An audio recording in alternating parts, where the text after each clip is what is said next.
walio kifoni nenda waponye, uwatoe walio shimoni, wanaoanguka uwainue, habari njema wajulishe, walio kifoni waokoeni, Mwokozi yupo wangojea. Hebu tuombe. Baba na Mungu wetu uishie pahali pa juu mbinguni, ni wakati mwingine wa mchana ambao tuko mbele zako. Tunashukuru Baba wetu kwa wema na fadhili zako. Asante kwa masaa haya Baba. Tunapoenda kuingia kipindi cha mchana, tunaomba uwe pamoja nasi. Tuongoze kupitia kwa Roho wako Mtakatifu, ili yote ambayo yatanenwa yaweze kutoka kwako. Tumia mgeni wetu, daktari, dada wetu, ili yale yote ameandaa Mungu wa mbinguni yaweze kufika kwetu, na zaidi umwandae kupitia kwa Roho wako Mtakatifu. Tunaomba na sisi utupe usikivu mwema, ili Baba tuweze kupata yale ambao umetuandalia siku ya leo. Tunaomba mapenzi yako yatendeke jinsi upendavyo, ni katika jina la Yesu Kristo tunaomba na kuamini. Amen. Wakati huu tunaingia kipindi cha mchana. Nafikiri daktari alisema mrudi kwa wingi, na naona kweli mumeweza kurudi kwa wingi. Wakati huu tutamkaribisha ili aweze kunena nasi, lakini kabla ya hivyo nakaribisha Elder Morias ana kitu kidogo ambayo anatuambia, halafu mgeni atafuata. Asanteni. Wana wa Mungu na wasalimu wa mjambo. Naomba wale wako viti ya nyuma wakuje mbele hii viti ya kwaya siasa kujaa, ili mgeni wetu aweze anza mafundisho. Na kabla hatujaanza ni ya kwamba kuna sheria za afya. Jinsi mnavyojua ya kwamba nchi yetu iko na sheria zake, ndio naona tuko na the Constitution of Kenya 2010, na ndio tunafanyia kazi mpaka sasa hivi. Na hivyo Mungu wetu ametupa sheria za afya. Nani anajua sheria ya kwanza kabla mgeni hajaingia? Nani anajua sheria ya kwanza ya afya? Sheria ya kwanza ya afya. Nani anajua 8 laws of health? Sheria 8 za afya. Sheria 8 za afya, watu wa Mungu. Nataka muinue mikono nione sheria moja moja. Sheria ya kwanza ya afya. Nataka mpangilio kwa sababu sheria ni 8. Sheria ya kwanza ya afya ni gani? Sheria ya pili? Sheria ya tatu? Sheria ya 4? Sheria ya 5? Sheria ya 5 ni gani? Sheria ya 6? Sheria ya 7? Sheria ya 8? Sasa nataka tutumie sheria ya pili ya afya. Naomba watu wote wasimame juu. Tunaenda kutumia sheria ya pili ya afya katika sheria 8 za afya. Tumepata sheria ya kwanza ni nutrition, sheria ya pili ni exercise, sheria ya tatu ni water. Sheria ya pili ndio sasa tunatumia. Kila mmoja asike hapa. Exercise tunaenda 1, 2 mpaka 10. Alafu tunarudi, tunaenda hii 1 mpaka ngapi? Mpaka 10. Alafu tunapend left, tunapend right, tunapend front, tunapend back, tunatingiza kichwa. Mhubiri wetu anafanya nini? Anaanza kazi. Sasa tuanze. 1, 2, 3. 1, 2, 3, 4, 5, 6, 7, 8, 9, 10. Nitakuita ufanye peke yako hapa mbele kwa sababu kuna wengine naona wanafanya hivi. Si hivyo. Tumesema unapozungusa mapega unazungusa mpaka ndani mpaka joint. Sasa tuanze. 1, 2, 3. 1, 2, 3, 4, 5, 6, 7, 8, 9, 10. right hand. 1, 2, 3, 4, 5, 6, 7, 8, 9, 10. Erda nitakuita ufanye peke yako hapa mbele. Naona wewe umefanya mchezo. Haya. Tulisema ya pili ni gani tunafanya? Tunapend on your right hand. Right.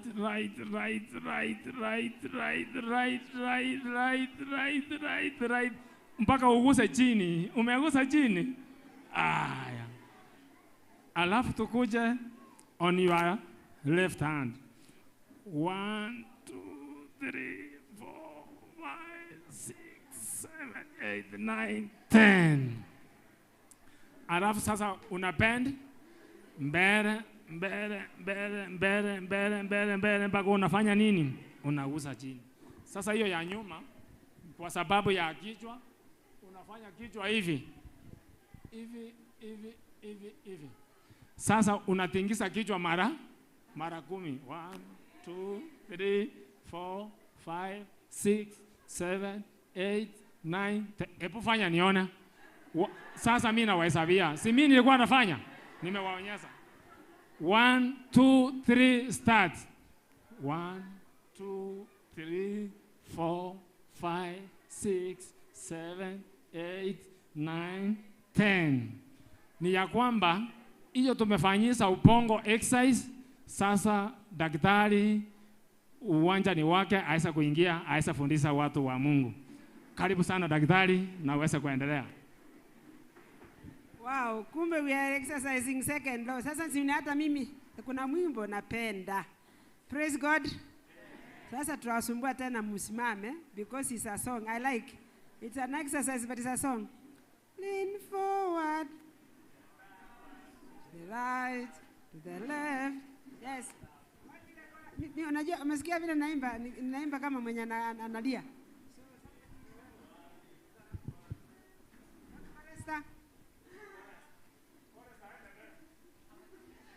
Hawajui hiyo wimbo?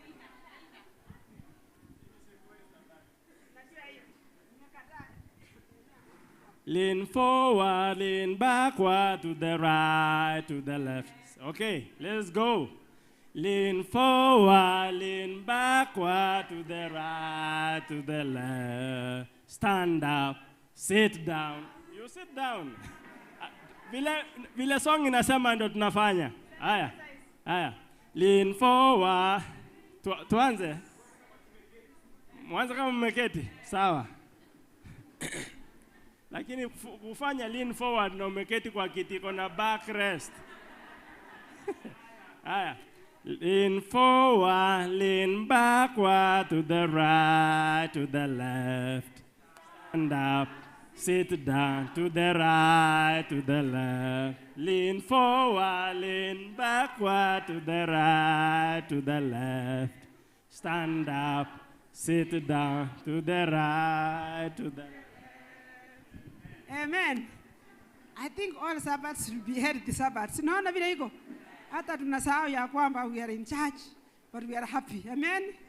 If you think that you are doing something wrong kanisani, utashangaa. Kitabu cha Mathayo 4:23 to 24 inatuambia ya kwamba Christ, the threefold ministry of Christ were, sasa sisemi about health, the threefold ministry of Christ.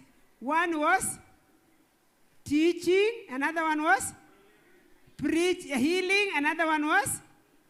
So, are we committing sin? When we are exercising, it is part of the ministry. Amen? And this tells me, now tumeanza kama ujui. This tells me why the church has taken a whole Sabbaths, many Sabbaths, right from the general conference to the local church level, to assign Sabbaths for health. It is because that is what Christ also did. Why should we be interested in health? It is on health. It's only a health person ambaye anaweza kuwa akuja akae. Kuna wale hawajarudi kwa sababu labda walisikia vibaya, ama kwa sababu hawako wana concentrate wakasema sasa hakuna haja ya kukaa hapa. So thank God that you have health. And that is where it starts. Najua mko na very vibrant department ya health katika Kawangware. It is actually shown for, hata nimeona vile mnafanya. You already know the laws. But I want to go somewhere that is part of the health maybe ambaye watu wengi hawajaingia huko. Asante mami kwa sababu umeshaomba. Asante elder wa kutufanyia exercise so that we can be active. Na sasa nataka niende tunapoongea about health. What do we mean? So tumesema health. Jesus healed and he was concerned about health. In fact, he says, "Oh, I pray that you can be in a perfect health," isn't it? The third episode according to John, isn't it?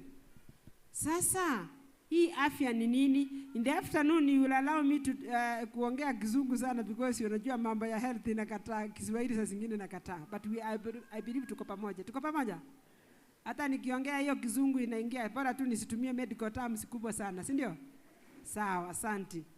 Now, when you talk about health, what is the definition of health? And by the way, afternoon, sitawacha muniombe. I am going to engage you. Nikikupata ukiongea ndio wewe nitakuuliza swali. Hello? Sasa hilo naomba. Ndio nakwambia niambie kitu fulani unasituka hiyo na I was praying. No, please don't pray. Now, when you talk about health, tukiangalia katika ile body ambayo inaitwa WHO, the World Health Organization, defines health that it is not just a mere absence of disease. Saa hii tumekuja kwa sababu hatuna ugonjwa, hatuna malaria, hatuna typhoid, hatuna, si ni kweli? We are not vomiting, tumekuja, si ndio? Hatuna ugonjwa, si ndio? Lakini anasema ya kwamba health is not when you don't have a disease, but it's a state of somebody ambaye ako physically, tuko pamoja? Physically ni mwili. Unaona hii mwili? Katika Genesis 3 verse ni ambaye inasema Mungu akatengeneza udongo akafanya nini? A body. Na akabreathe the breath of life and then we became a living soul. Isn't it? Sasa hii mwili ambaye that is made up of parts ndio inaitwa physical. Tuko pamoja? Tunasoma pole pole. I know you know that one. We are just warming up. Anasema is a state of physical. Then there is what we call mental. Sasa mental ni gani?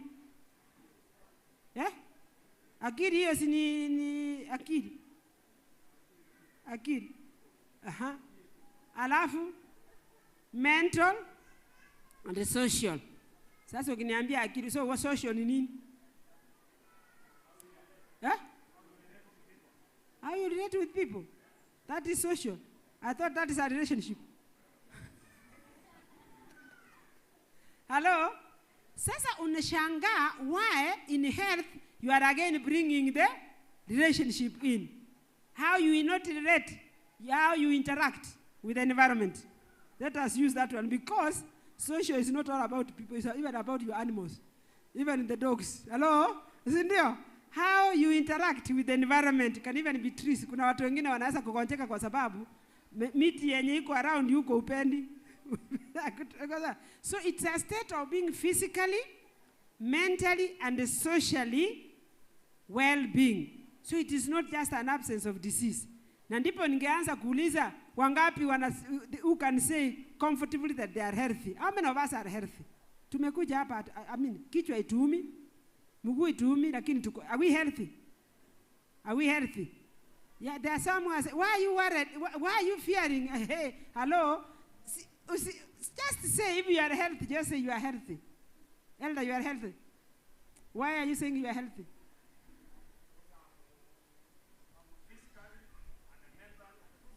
Who told you you are mentally fit? Who told you you are socially fit? Hello? Kuna mtu ule ukimwona hivyo unasikia ya kwamba oh my God, unaanza kurudi hapo. Are you healthy? Hello? Tuko pamoja? So those are the aspects. Socially interact, how you interact with the environment. Many at times, this issue of health, for you to attain it, vile uko hivi, sio mchezo.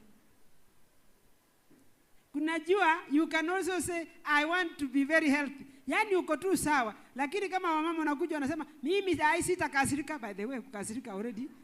mentally you are not okay. Hello? Anger, rage, and everything.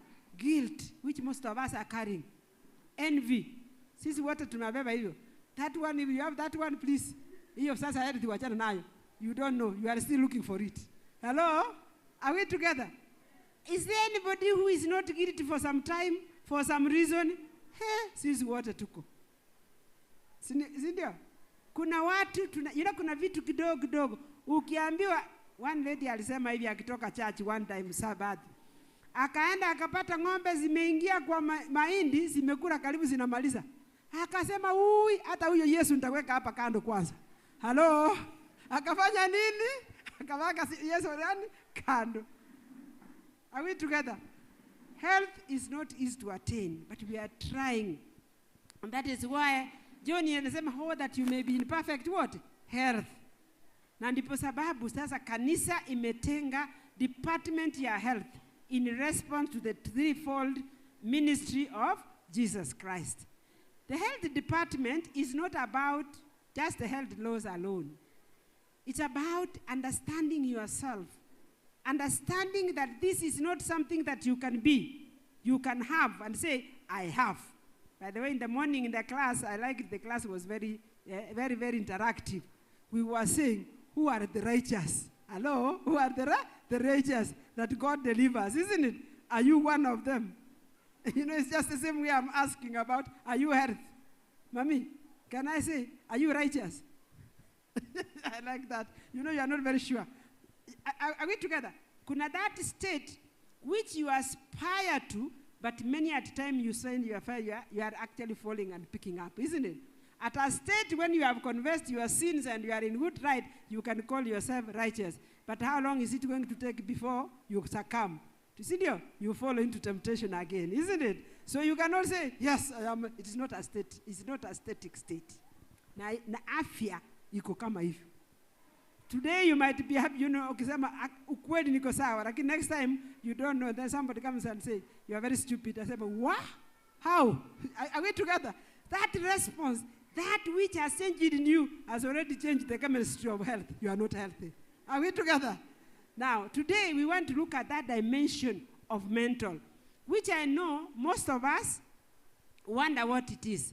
And I like we learn together. You know, kuna vitu ambayo we take for granted. I asked in the morning, mental is derived from mind, isn't it?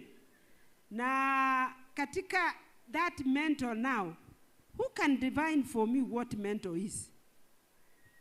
What is a mind? Remember we said we are going to see, there is a mind, there is a brain. Si tunajua kuna brain? There is a mind and a brain. I just want us to differentiate those two and we will be well. Lakini kama umekuwa huko, usionge. Ule mwenye tulikuwa na yeye somewhere. What is the difference between the mind and the brain? Maybe utaanza kwa kudivine what a mind is. I love interaction. You can even tell me ukiwa huko nyuma. Nani yule ataenda na hii? Atatembea na hii?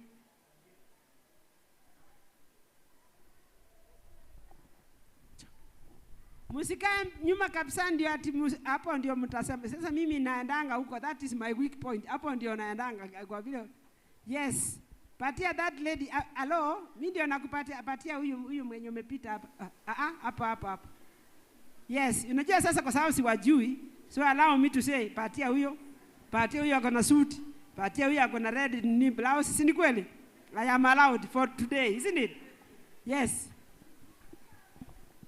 I can just try. Yes. Oh, we are trying all the time. Yes. Kivyangu vile naona, yes. Brain ni organ, an organ. Yes. Then mind ni thoughts. Thoughts are thoughts. Oh, okay. What the action of the brain. The action of the brain? Yes. They are called the mind. Yes.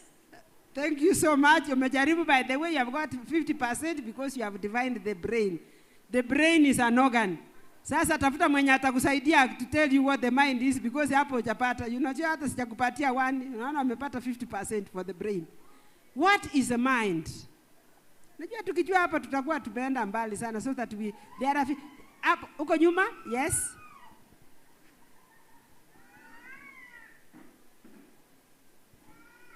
So make sure you don't sleep. Nitakupatia, Brain is a physical thing. uh-huh. Mind is a mental thing.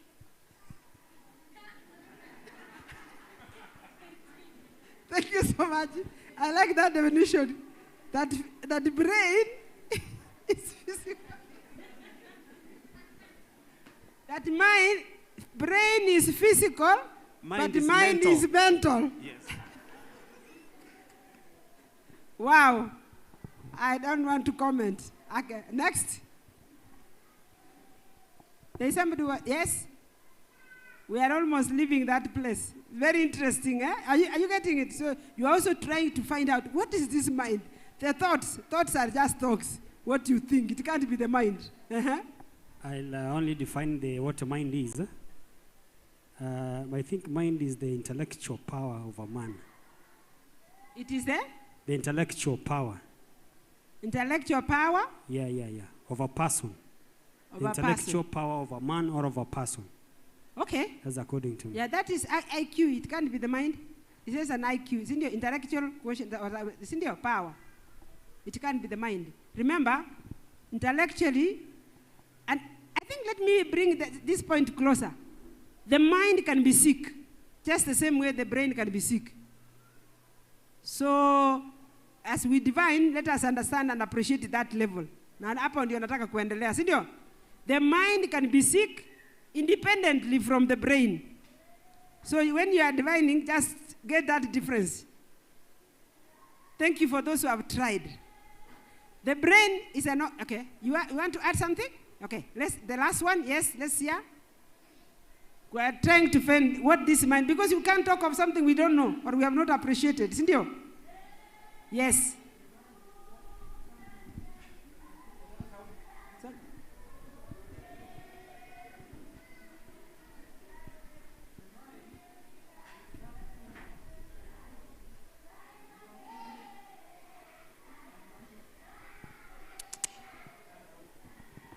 Hello.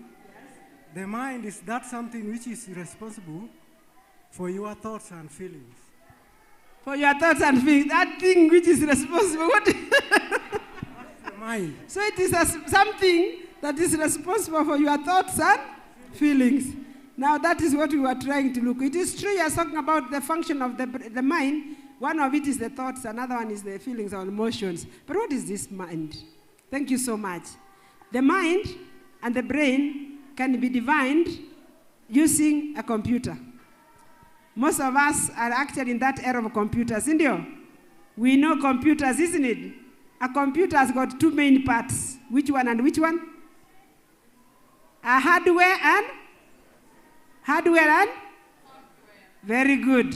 So the brain is the hardware, and the mind is the software. Are we there?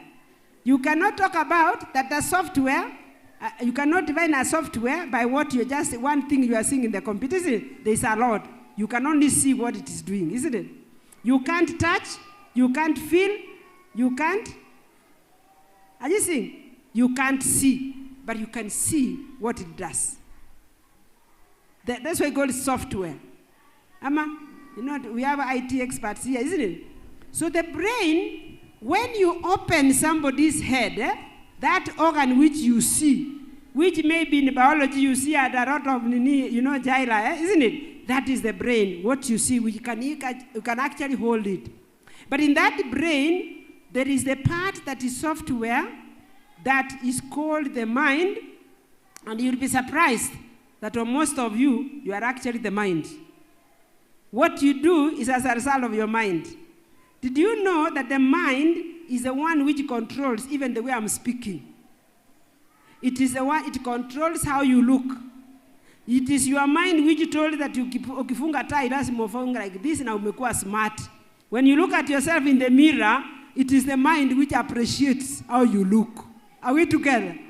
When you are speaking, it is the mind which controls your speech. And that is why when the mind is distorted, your speech is also distorted. But you can't touch. Can you touch speech? Can you touch speech? Concentration is a function of the mind. All of you are concentrating and then appreciating that your minds are still alert. Wacha ifike mahali ianze kuchoka. You start praying. Are we together? So concentration is a function of the mind. What is another function? Judgment. Making decisions is a function of the mind. Thoughts, as you say, is a function of what? Of the mind. So my brother, it cannot be just intellectual power, but it is beyond there. Are we together? The way you remember, and you hear people saying, siku hizi nasahau. What is the problem? The mind. The mind controls both your immediate, short-term, and long-term memory. Are we together? So you can actually see that most of what we do is the function of the mind. And that is why you can actually appreciate when the mind is not okay, then you are able to see, you can tell from now assessing the functions of the mind. I don't know whether we are together. Has it become so tough? Is it becoming so tough? Yeah, so we are saying the mind you cannot touch, you cannot feel, and you can't see. Then it means that when you go to hospital, and this is where I want us to be attentive now, we are divining mental and what it means. When you go to hospital, it means diseases of the mind cannot be seen in the laboratory. Can we appreciate that? It cannot be seen in the laboratory. It cannot be seen in the blood. It cannot be seen in your urine, everything. Neither can it be seen in an X-ray. So, when you go to hospital and everything is done and you are told all is well, but you are sick, what happens? Unasema sasa wacha nitafutie wapi? Somebody is not looking at me nicely. We go for African chemistry. Si ni kweli? And that is why diseases of the mind have actually been, it has been a mystery. Poorly understood, highly stigmatized, is actually appreciating that they are there. But I am here today to create this awareness that the mind is real and it has its diseases which needs to be treated like the physical illnesses. So when you talk about mental illnesses, we mean the diseases as a result of the mind. And these diseases are diagnosed totally different from the physical. Are we together? The brain is a physical aspect of your body. Are you seeing? Because it's an organ. So in the brain, diseases of the brain can actually be seen in blood, can actually be seen in the X-ray, MRIs, and all those things. Are we together? But not the mind. So, how do we diagnose? How can you know that somebody has a problem with the mind? How can you know? Yes. Yeah, umeenda kwa laboratory, kila kitu iko sawa, lakini you are actually having chest pain na unaenda, yani unasikia unaumwa kabisa, X-ray ya kifua iko sawa, damu iko sawa, joto hakuna, pressure iko sawa. So what is your problem? Like we said earlier, the mind can be read through emotions. Maybe even the response that one gives can tell you that this guy is not okay. The emotions? Yeah. So you are looking at how somebody is relating as far as the function of the mind is concerned. Wapendwa, watoto wetu wanakuwa na shida, they are not concentrating in class because they have a problem. Ukikuja unasema wewe ni kucheza tu unacheza. You have not even actually asked to understand and appreciate what is the problem. Are we together? It starts very simple like that. Our mind also is the one which controls our sleep. I forgot that one. So somebody anakosa usingizi, wewe unafikiri that is how people were born. No, God created us to sleep 8 hours. Wewe umengangana na sleep 2 hours. Unafikiri that is enough. There is something wrong and you don't know. So you can't go for help. You cannot seek for help which you don't know that it is there, isn't it? So some of these things, the diseases of the mind, will present by looking at the functions of the brain when it is not normal. Poor concentration, poor memory, lack of sleep, even appetite. The mind, by the way, is the one also which controls your appetite. Hello? Unajua watu wengine wanasema, sina appetite, ama nitakuwa na malaria. Nani alikuambia malaria is not? Hello? Isn't it? So, that is how we get to know mental diseases. Allow me to ask a question. I'm moving fast. We have mental diseases, isn't it? Mental illnesses, isn't it? And then there's what we call madness. Umesikia hiyo kitu? By the way, psychiatrist anatibu nini? Anatibu nini? Anatibu? Mental illnesses, eh? Okay. So, what is the difference between mental illnesses and madness? If there is a difference. I want you to engage. Unajua, when somebody answers and gets it right or wrong, it will always stick. You know, I know how the mind works, isn't it? So, what is there a difference between madness and mental illnesses? Kunayo? I am sure we have even some medical. Okay, there's that one in a red sweater is trying. He wants to try. You know, that's how I will be referring to you. So allow me to do that. Yes.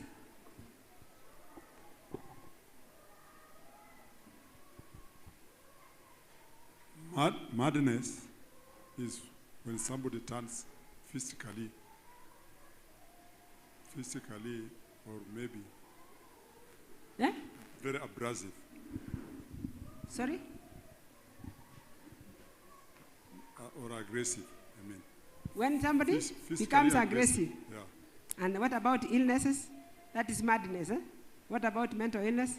Mental illness is when somebody starts changing his habits. When somebody changes his habits. Thank you so much. His usual habits. Anybody else? That is his answer. I don't want to comment until we get 2 or 3 answers. Amesema, when somebody is aggressive, that is madness. When he changes behavior, that is mental illness. Is that what you said? Yeah. Madness is a psychotic-like breaks. Sorry? Is a psychotic-like breaks. Is a psychotic breaks. And the mental illness is anxiety, depression. That's mental illness. Wow. But madness is a psychotic-like breaks.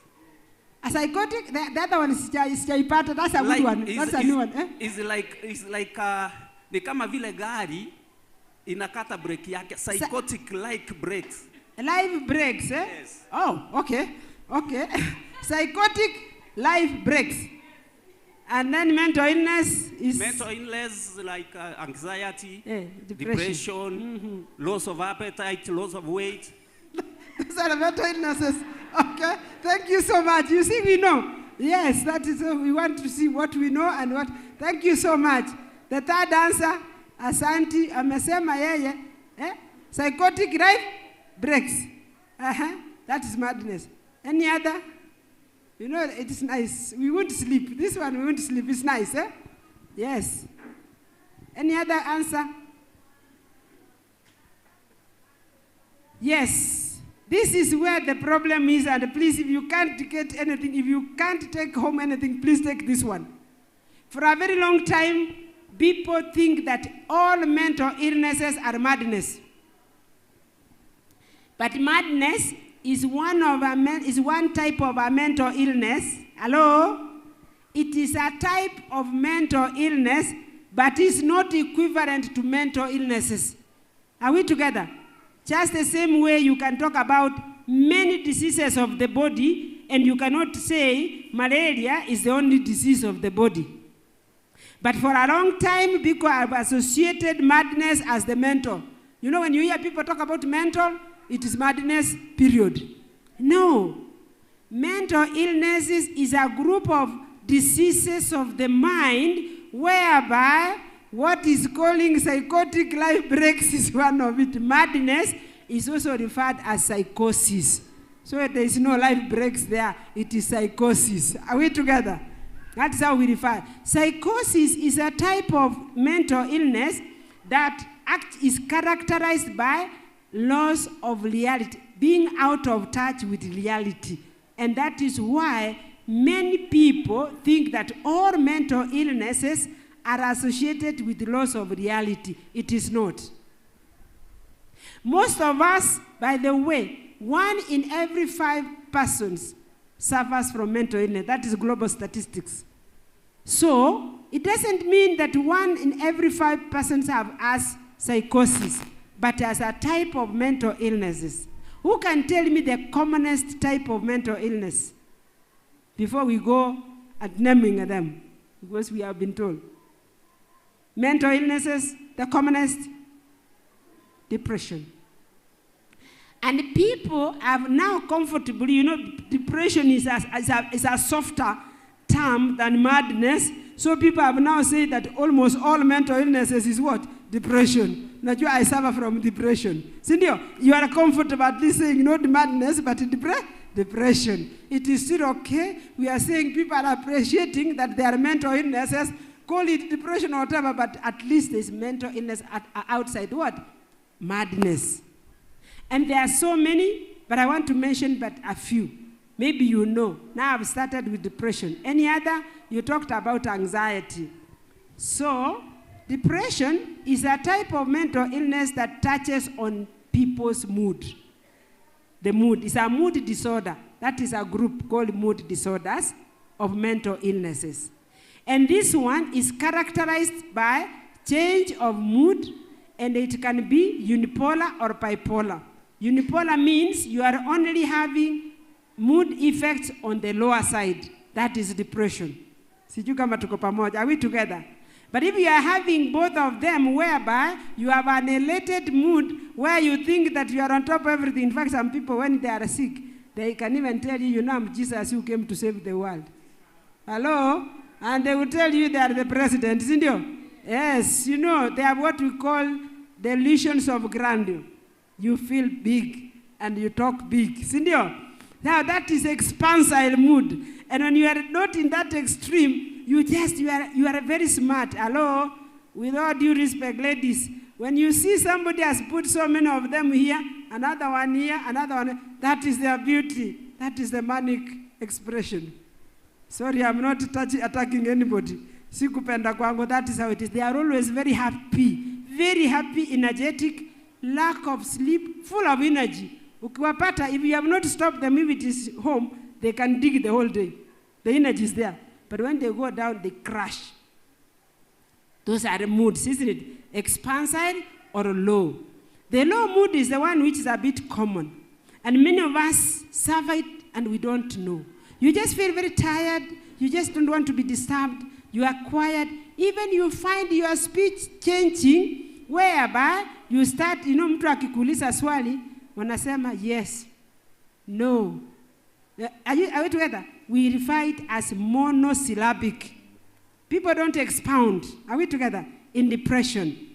So, and then in that depression, the rest of the things that are affected is maybe the appetite, which can be very high. You can eat so much, or you can lack appetite. Sleep. You can sleep so much, or lack of sleep. We call it insomnia or somnolence. Are you seeing we are divining diseases of the mind with their functions? Are we together? And of course, with time, when it becomes worse, unattended, you start having the negativity, hopelessness, guilt, to a point of now seeing you have no reason to do what? To live. And therefore, suicidal thoughts come. And you admire the other side. You smile at death. Let me tell you, when somebody is having suicidal thoughts, they admire the other side. They look how they will be happy there. This world has nothing to offer. And when they are even committing suicide, you can tell them, they say, I would, given a chance, I would try again. But when you treat them, they would start asking, why did I want to kill myself? Are we together? So it is because of the changes in the neurotransmitter. Anxiety disorder is another one that is type of mental illnesses. This one is very interesting, and it is also quite common. If you are to go to the specifics, among anxiety disorders, we have about 12 types of anxiety. The commonest, which many people suffer, is what we call panic attacks. These panic attacks, you feel like you are dying. Actually, people die for 10 minutes. Hello? People do what? They die for 10 minutes. The feeling is so bad because you feel like you can't breathe. The chest is very tight. The headache is there. The heart beats until you hold it. It doesn't want to come out. You know, it's called palpitations. You sweat. It behaves like what we call it, the parasympathetic outflow. It is usually a bad feeling. There is tremors, and then now there is what we call PTSD, is part of anxiety, that is post-traumatic stress disorder. Let me tell you, most of us have experienced trauma in life in one way or another, and you may not have appreciated. You wonder, what is wrong with me? Grief is another one where people have pathological grief. So you can see mental illness is not about madness. Some of us have actually gone through it. Hello? And we did not realize. There is another common disease nowadays where we have psychic conflicts being converted to the physical so that you can address the problems. Who saw that, what was in the Regi girls? You know, the girls were like, they went even up to Kemri and there was nothing. So what was their problem? It's called conversion reactive disorder. You convert psychic conflicts to the physical so they can be attended. Hello? So then there are a lot of pressures in those girls and everything. You know they can't talk. I want to explain this one further. If, for example, somebody was traumatized, and I have come even this, you may think it is not real, but I've come across cases, for example, one where a father repeatedly raped their daughter. This is your father. You cannot confront him. Now, unajua, you can't say. Maybe people cannot even take it serious from you. Are you seeing that? So you are struggling to reveal it. It is something saying it is wrong. You can't bring it out. But then the mind reaches a point and says, you know what? You must address me. So it will come in another form. You can start convulsing. You can start having paralysis. You can have a headache which does not respond to anything. I have seen people even who are in the cardiac clinic, the heart is hearing, you have even backache, most of us ladies, stress which goes there, but it is not, the problem is not what you are seeing. A story, a true story I came across of a young girl at 13. She had been punished, actually I can say severely and wrongly punished by a teacher in class 2. Mothers, are we here? Let us pay attention to what our children say. This girl, the teacher was so bad that she used to actually extremely punish this girl. One of the punishments she told me, I almost cried, that one day she went to class, in class 2, and she was told to kneel in front, holding a book for 3 hours, from 9 to 1. How long can you raise? Hata tuna raise mikono, tuombewe halafu by the time hata hajasema amina umeweka chini. Si ni ukweli? Very tiring, isn't it? And then when we found, it was the first time the mother was realizing that child had been beaten. You know, she was black inside, all over the leg. And she was reacting 8 years down the road. At that time, she could say, I don't want to go to school. And I said, but what? Unakataa shule? Rude.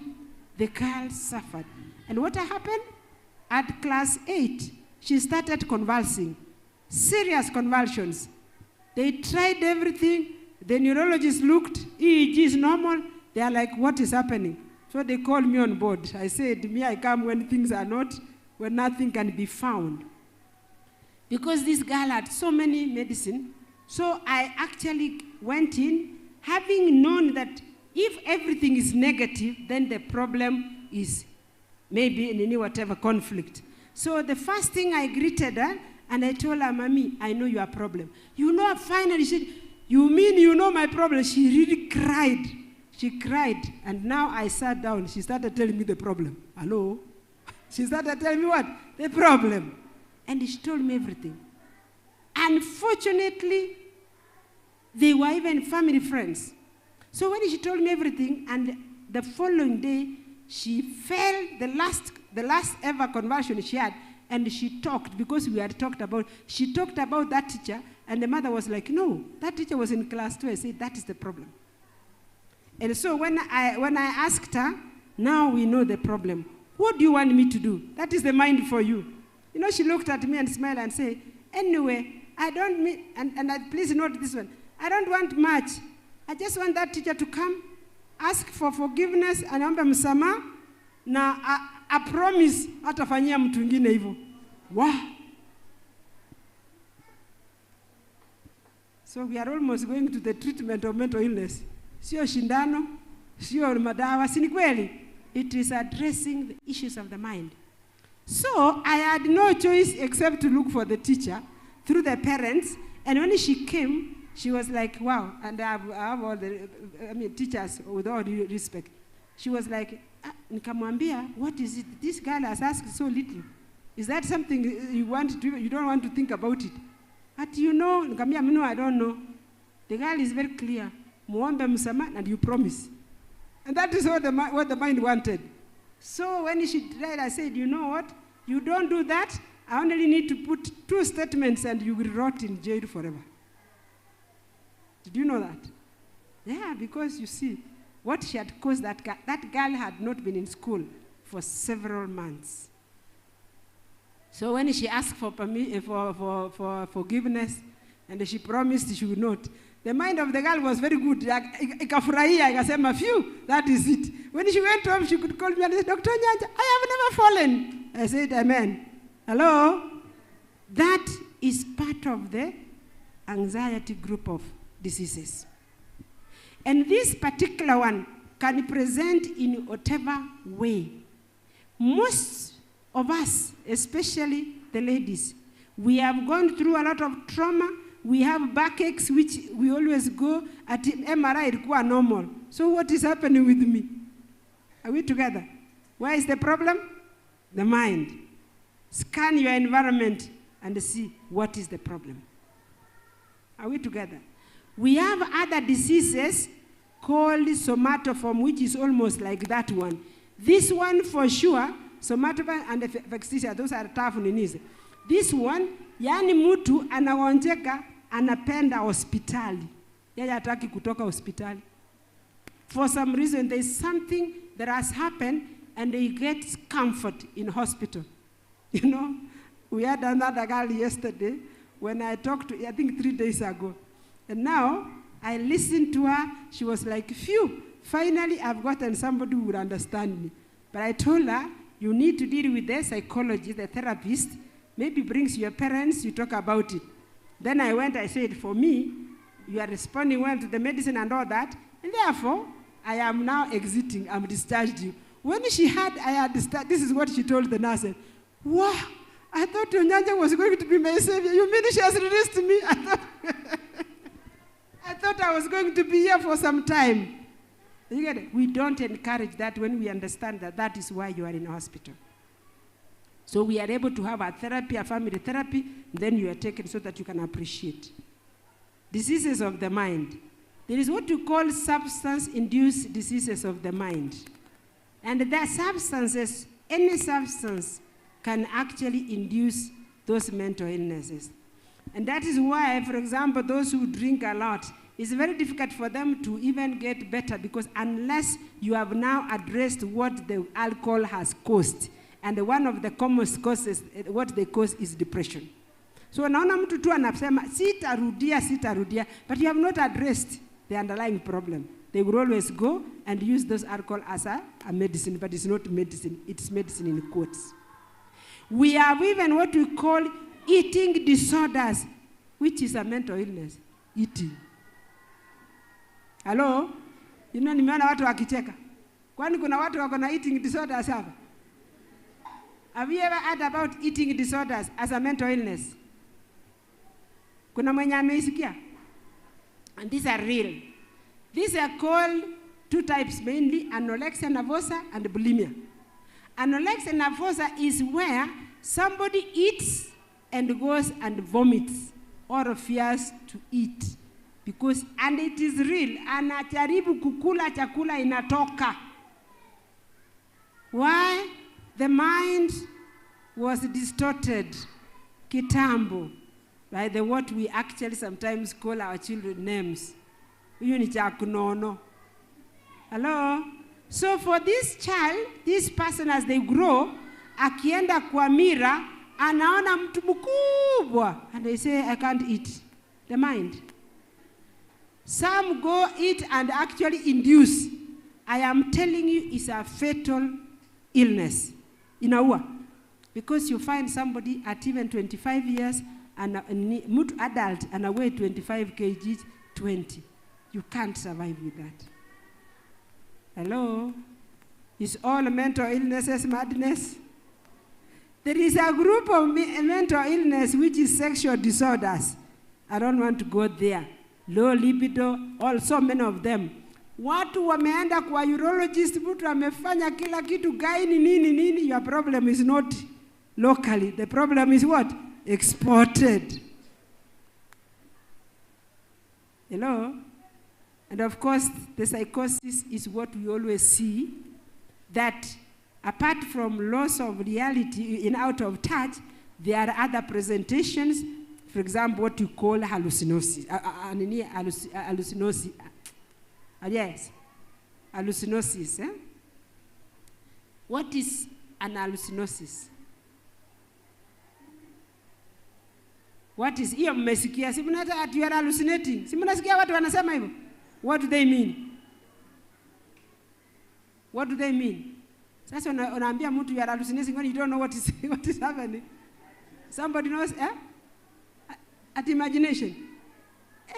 It is real. Nani anaweza kuniambia what is hallucination? Nimeona mkono huko nyuma.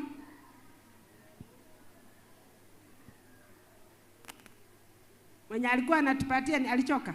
Because nataka kuwind huko we come to questions. Hallucinations. You imagine things. Yes, that is the answer that I always get. They don't imagine. They see. They actually see, they hear, they feel, they touch. The 5 senses. One can hallucinate in any of those senses. You can actually be given food and you taste soap in that soup, mwingine in that food. Mwingine anakula tu anasema mimi sisikii hiyo sabuni. Akasema what do you mean? Sabuni na what are you talking about? And it is real. And when it comes to seeing, they see what is not you are not able to see, but them they are seeing. A friend of mine brought a brother. Of course, he was drinking, and he had just, that one is called alcoholic hallucinosis. So, you know, as we were standing, because I was managing, the guy says, moto, nikamwambia iko wapi? Ndio hii, nikamwambia azima tu. Akazima mpaka ikaisha. Akamuuliza imeisha? Akasema ndio. Hello? So what is the problem? The problem is because what is happening in the brain. I brought my phone so that I can demonstrate for you to appreciate why they actually see and is not imagining. Are we together? Kawaida, when you can see I have a phone, what has told you that I have a phone is because this is the stimulus. This is the stimulus. Tuko pamoja? So when light comes and hits here, it goes to your brain and is interpreted as this is the phone. In mental illness, especially in those hallucinations, you find the person perceives without a stimulus. Tumeelewa? So them they are seeing there is a stimulus, but the actual one is not there. Are we together? So they will perceive a phone because that hallucination is perceiving without stimulus. And that perception can be in all other senses. People pick insects on their body, and they are really crawling, and the person is very seriously moving. You know, please nisaidie, is it? And when you look, there's none. Are we together? So, these are presentations of mental illness, but specifically the psychosis, but it can also come, especially the medical induced mental illness. Mtu ambaye amegonjeka for some time can end up now having another problem, you know, physical illnesses. Apart from that, allow me to say, how else can mental illness present? I've mentioned some of them. For example, panic disorders, I said. Depression in nimesema. And when you see somebody is depressed, the worst thing, as Christians, we are usually the enemies of especially mentally sick patients. Unawaambia, you know God, so you believe in God. Hello? How will you feel? It is not within their control, and you are judging their faith. Hello? Why are you depressed? Si unajua tu hata Mungu anasema, just have faith in God. Faith is good. I know I'm a Christian, but please understand and appreciate that mental illness is beyond the faith. Are we together? It is about the imbalance in the neurotransmitters in the brain, in that mind, that is causing, and it is not something you are going to scoop so that the person can say, now I'm okay. Hello? But wengine wamesema at one time Saul was depressed, and therefore David had to play for him a guitar. Are we together? Some of those things, they are soothing, but that doesn't mean that you can remove it just by saying, I believe in God. Of course, miracles are there. Jesus can heal you like God can heal you.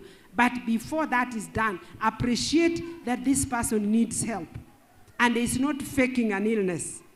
Are we together? And therefore, mental illnesses are real. They cannot be picked in the laboratory, but doesn't mean that you are not sick. Next time you hear that so and so ameenda na mgonjwa na amecheck, they can't find anything, please think about the mind, isn't it? Yes, and it is a disease that will put you down. You will go to many hospitals. They will always diagnose something. Like now, when I was once, they will tell you maybe ni typhoid, ni brucellosis yenye imekuja siku hizi. Unadungwa shindano, but I'm not changing. Unakuja unasema ni malaria, maybe imeenda kwa liver. Please think about the mind. God bless you. It is 4:30.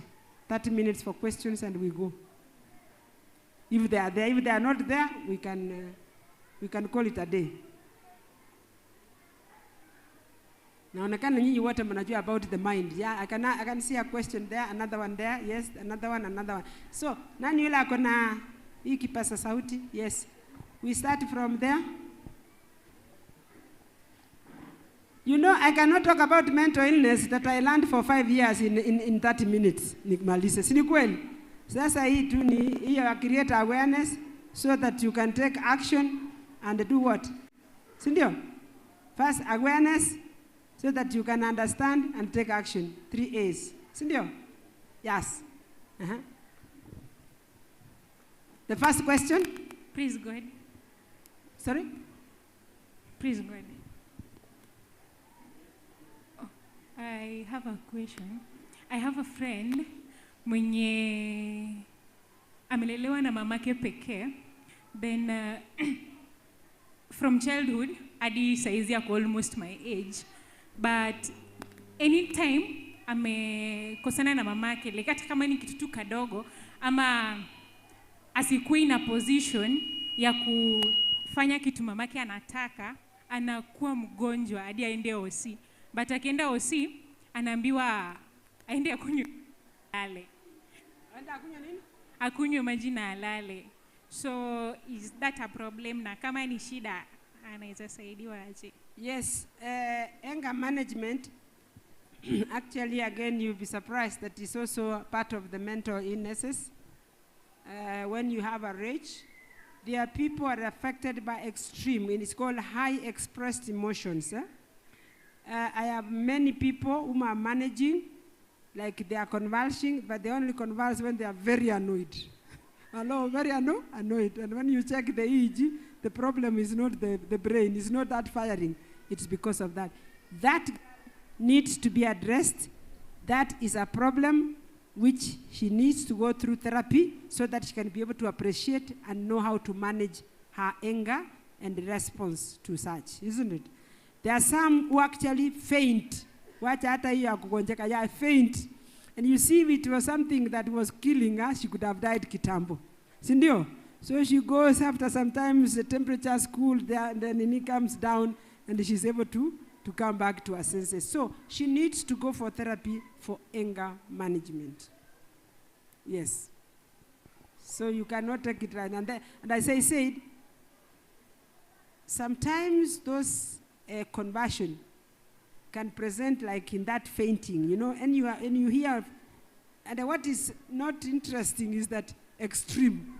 When you are annoyed or when you are very excited. So you are good news, bad news, you can be thrown to that one. So you need to be managed, and sometimes we give them medicine to be able to moderate their imbalance. Yes.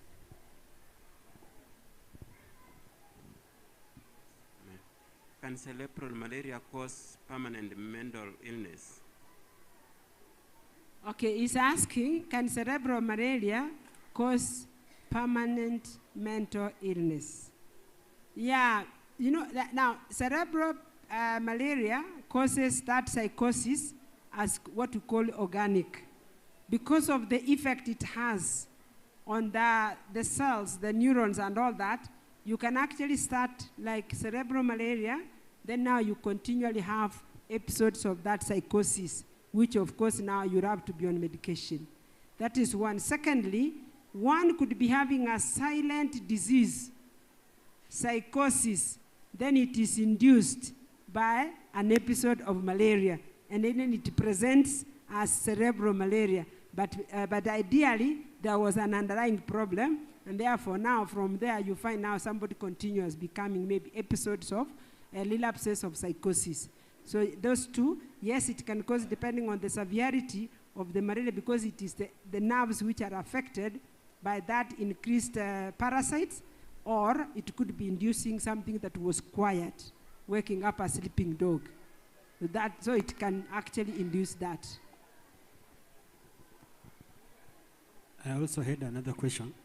I have two questions. One, somebody was affected by the lifestyle. For example, he was being beaten ngoto. Unajua kupiga mtoto ngoto? Sorry? Kupigwa ngoto. How is it called in English? Yani unapiga mtoto ngoto ile ya kwa kichwa. Ama anapigwa kofi kwa masikio. The way you are being caned. Eh? And right now, when that person hears a bang sound, it affects him so much.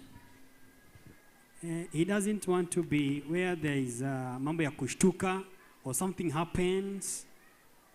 It affects him so much to an extent, he takes time to come back to reality. Yeah, that is what we call PTSD, post-traumatic. That thing, the way he took it, maybe at one time it was so painful that now it caused trauma to him. So what he gets is a re-experience and a hyperarousal. Are we together?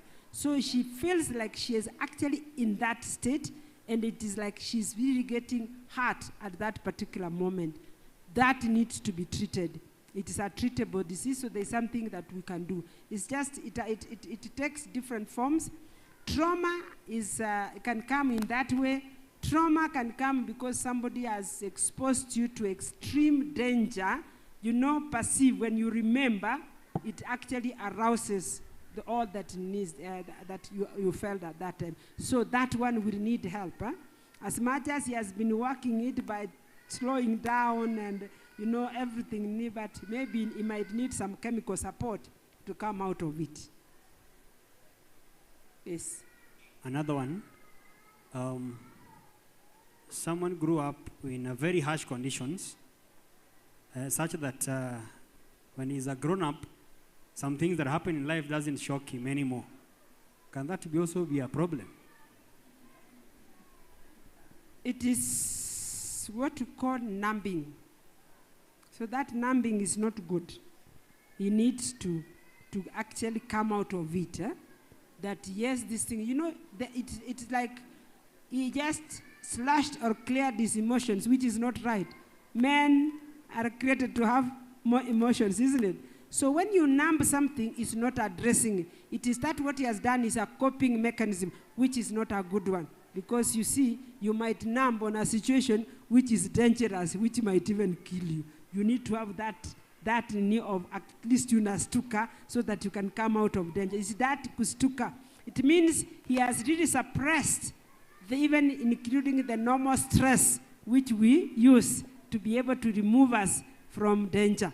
It's not a good thing. Yeah, I think we started from there. There's one there.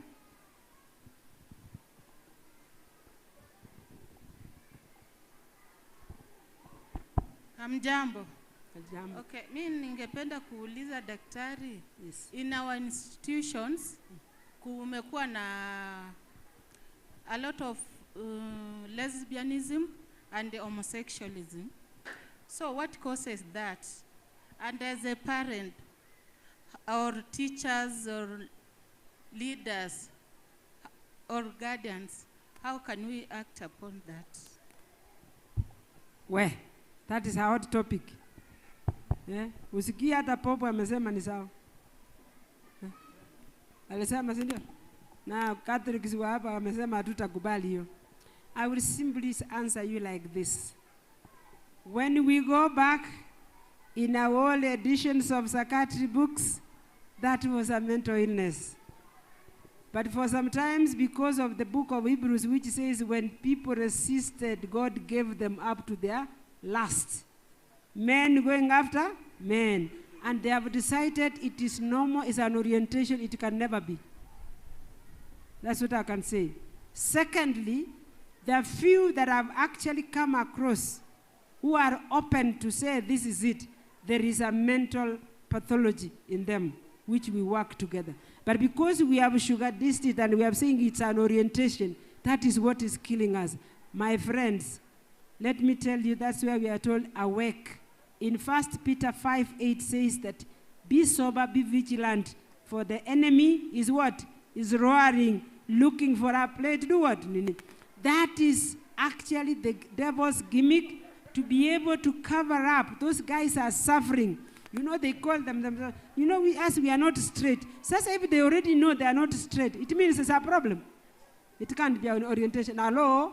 It means it's a problem, but because it has been sugar-coated, that is an orientation, and therefore it is normal, then they feel comfortable. It is not. You are asking a question, what do you do as parents or as institutions? This thing is a trumpet. You can only, that's why I said in that second Chronicles that we need to pray so that God can heal our land. And you need to address it, approach it prayerfully so that these people can understand. Imagine some can be rehabilitated to live. I've done that to a few, and they actually live. They come to appreciate that kumbe it is not like an orientation, it is a problem. But as we continue, and there is a critical mass, by the way, there are many. One time, my God, you have reminded me, I found myself out, I had gone for a meeting in Salzburg, that is in, Salzburg is in Vienna.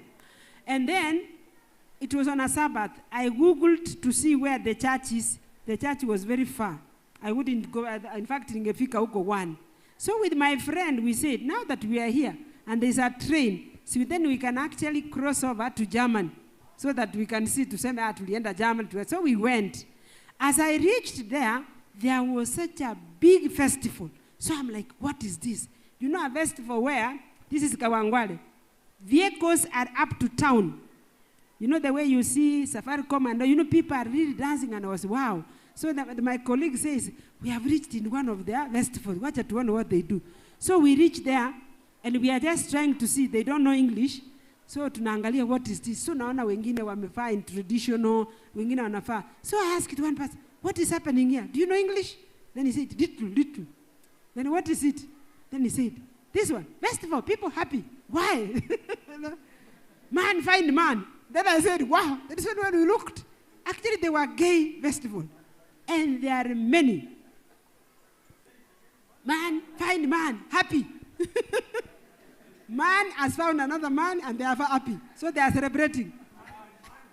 Yes. Man find man. And they were celebrating. And you could see there were many, you know, these vehicles you see with the Safaricom, with what?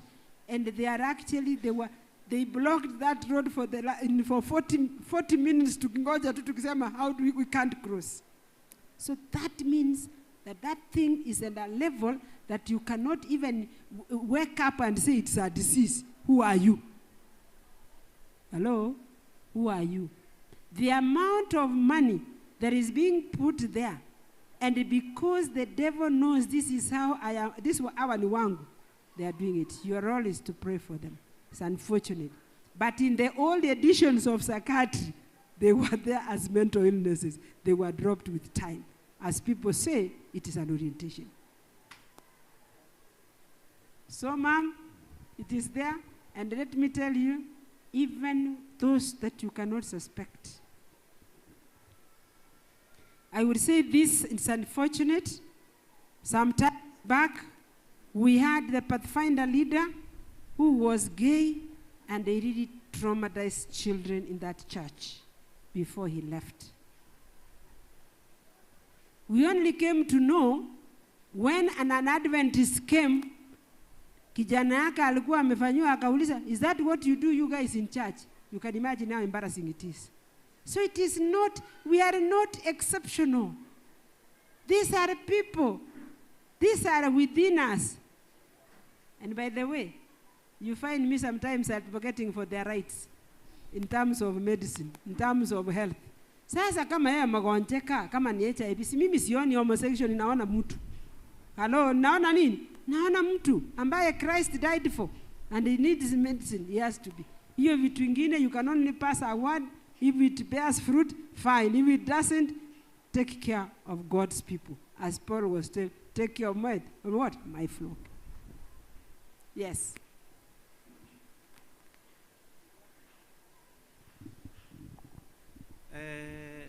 Hapo mwanzo tumeangalia mental illness. Kuna factors tumeangalia kama loss of appetite.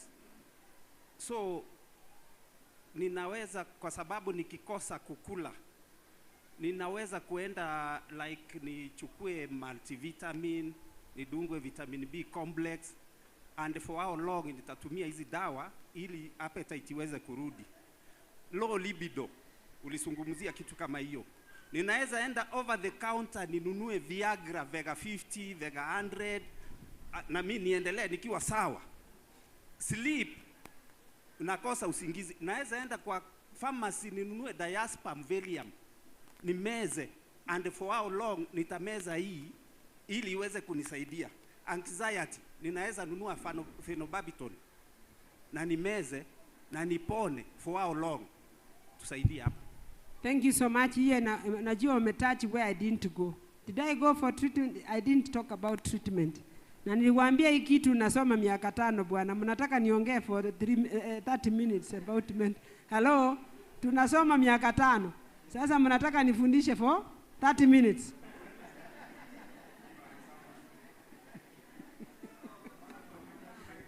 Are we together? So, brother, what you are saying, those are symptoms of mental illnesses. Even in physical diseases, we don't treat symptoms. Symptoms, if it's, for example, somebody has a headache, unampatia Panadol, but look at the root cause of the problem. Here is a stopgap measure. But what you do, you treat the condition that is presenting with lack of sleep, lack of appetite, lack of all those ones that are falling. I didn't tell you that these people who fall, and it's because of mental illness, they can have even agonia of medicines for convulsions, but it doesn't respond. Because the problem is not at the brain substance. It's not about firing. It's about conflicts, as I said, psychic conflicts which you must address.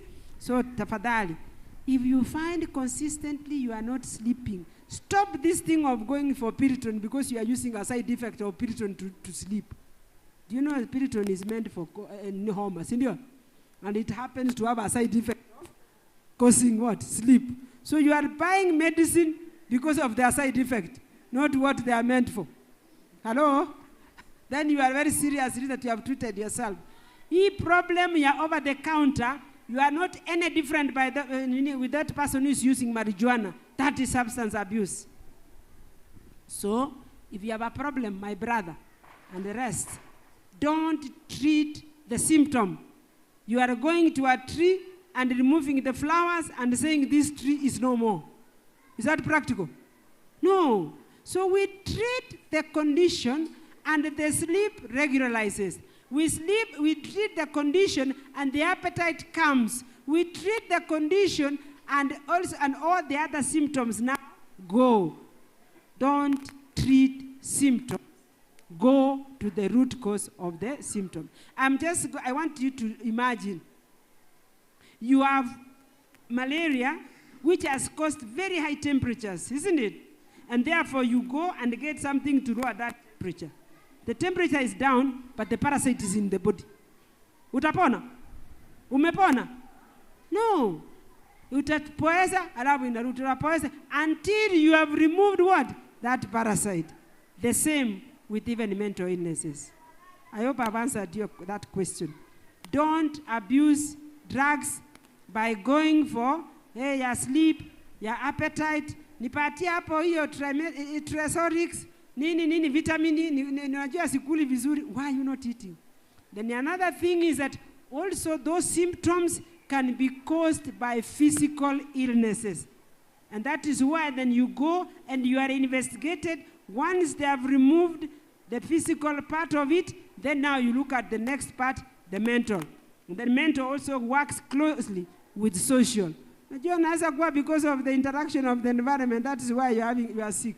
How you interact. Sindio? Yeah. If you didn't know, one of it is that interaction, the relationship as you mentioned, when it is not well taken care of, non-forgiving is a cause of mental illness. How? Maybe another time I will tell you. So forgiving is not only to go to heaven, it is even for your physical, while you are in this world. Forgiveness actually causes mental illnesses. Unforgiving. We'll talk about, there are many. There was another one somewhere. Yeah, this one and that one. Yeah.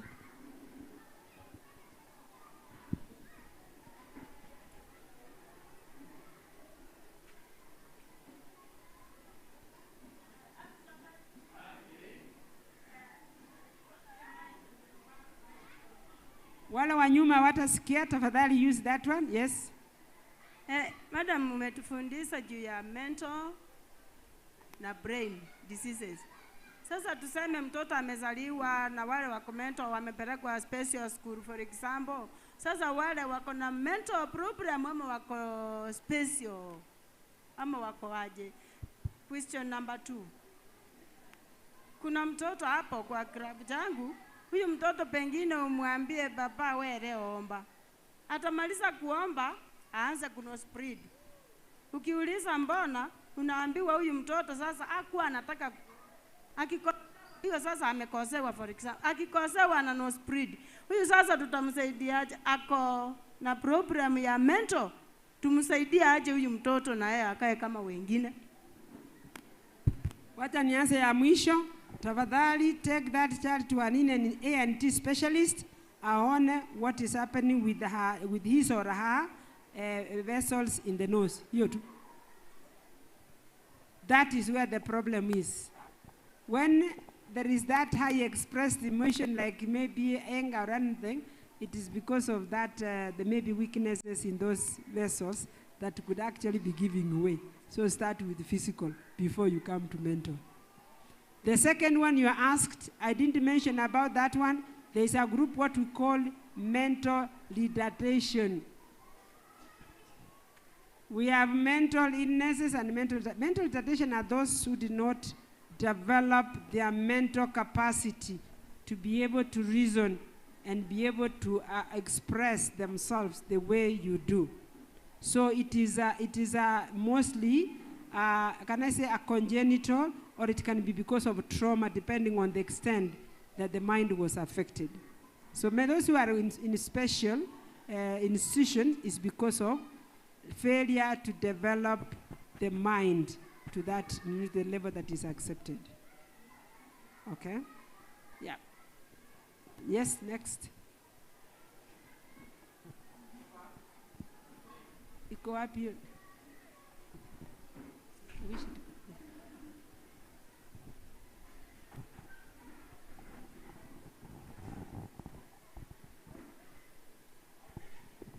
Happy Sabbath. Happy day. Niko na maswali mawili tu. Okay. Swali la kwanza nauliza wewe daktari. Unaweza ona mtu amefanya unthinkable act. As you doctors, you said that you are a psychiatrist. I don't know wow. And what are you going to test? Are you going to test in that person to know what is wrong? Because you said that you don't take blood, and it is not being taken to laboratory to know what is happening in the body. Swali la pili, how you may know the problem, you may identify that this person has got a depression and he or she is not ready to share the problem because you cannot help before you know the problem. How can you approach the person who has got a problem in his mind and he is not ready to talk at all cost? Thank you. The first question that I want to answer, I don't know that I should start with the one you have just finished, that many at times, people suffering from mental illnesses, they may not appreciate that actually they are suffering, even themselves, leave alone those around them. Secondly, they have what we call no insight. As I finish this, situsimame kidogo. Kuna watu wanaomba. Hello? Kuna watu wanaomba, imagine. But it's allowed because I know the mind now has reached a point where it needs to be shaken again. Lean forward, lean backward. Sindio? But before you do that, I want to teach you an exercise. This is ahead of the day. Sindio? We learn things, eh? So, tunataka, get some space. Get some space. We want to write 1 + 1 is equals to 2 using your body. Is equals to 2. Bas. Here. So we want to do that, isn't it? 1 + 1 is equals to 2. And then we do that, eh? Yes. So can you hear me from there? Yeah, when I went to school in class 1, you know, we never used to have nursery. I went in class 1. I was told 1 is written with a straight line. A straight line. Sidio? Is that the way it is even now? While I was 844, now CBC. Yeah? Yes. So, we are going to write, this will be your 1. This is straight line. Make it straight. Eh? So that's a very straight. Eh? And then, your plus usually is a straight line and a cross. That is a plus. Hiyo ni multiplication unafanya hapo. Aya, hebu nione, no, with the 2. You are 2 hands now. We are going to write a plus like this one. Make sure it is the straight one, and this is like going to be like this. Make sure it's a plus, eh? It's a plus like this, eh? Straight and straight. Are we together? Yeah, don't do this. This is multiplication. At least I still remember, this is multiplication here. So you make sure this is straight and this is what? Straight. So make a plus. Then we'll go 1 plus, make sure it's a plus, not multiplication. Plus 1, then of course equals is still the same to 2. Okay? Agree? Agree go now? Let's go. 1, plus, 1, is equals to 2. You know my 2 was an S. My 2 was an S. Unakumbuka hilo naandika ujui kufanya hivi lakini naandika tunafanya hivi, si ndio? So we do like this, eh? It comes out, isn't it? So can we do one more time? 1 plus 1 is equals to 2. So let's do 2 plus 2 is equals to 4. And we see. Okay, let's go. 2 plus 2 is equals to 4. You remember the 4? Okay, let's sit.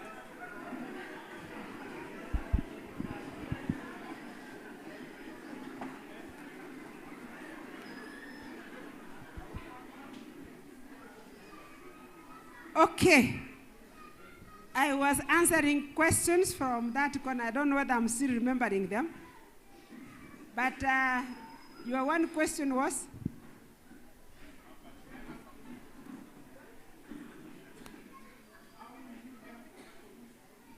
Oh, yes. I said, unfortunately, and I didn't talk about treatment, how to help somebody. There's so much.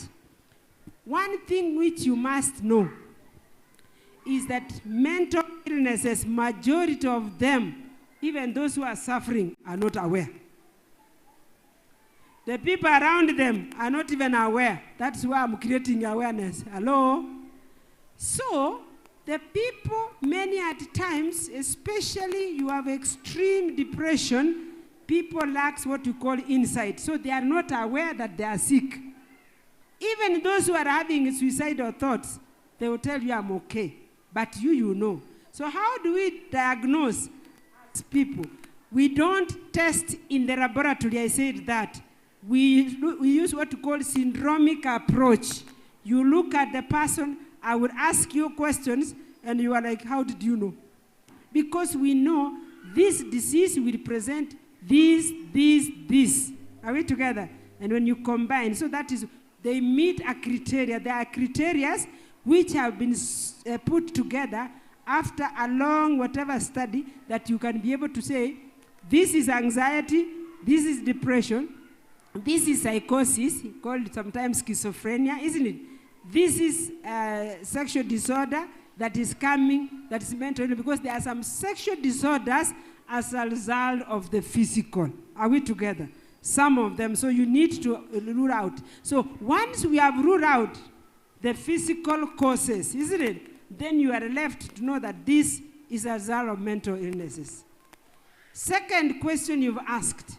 Many at times, we actually take people to hospital by force or out of, they don't accept because they have what we call, they don't have insight.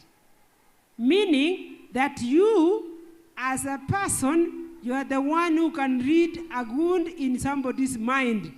The person cannot see. Just the same way without glasses. Can you see what is in your eye? Hello? Can you see what is in your eye? You can't. You need another eye or a mirror, isn't it?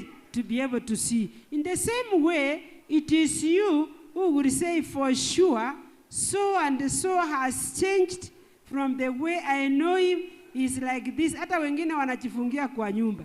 Wengine they stop talking, mute is a presentation. Wengine wanakuwa aggressive. You know when somebody is aggressive na anakuambia, mimi si mgonjwa, are you going to believe the person?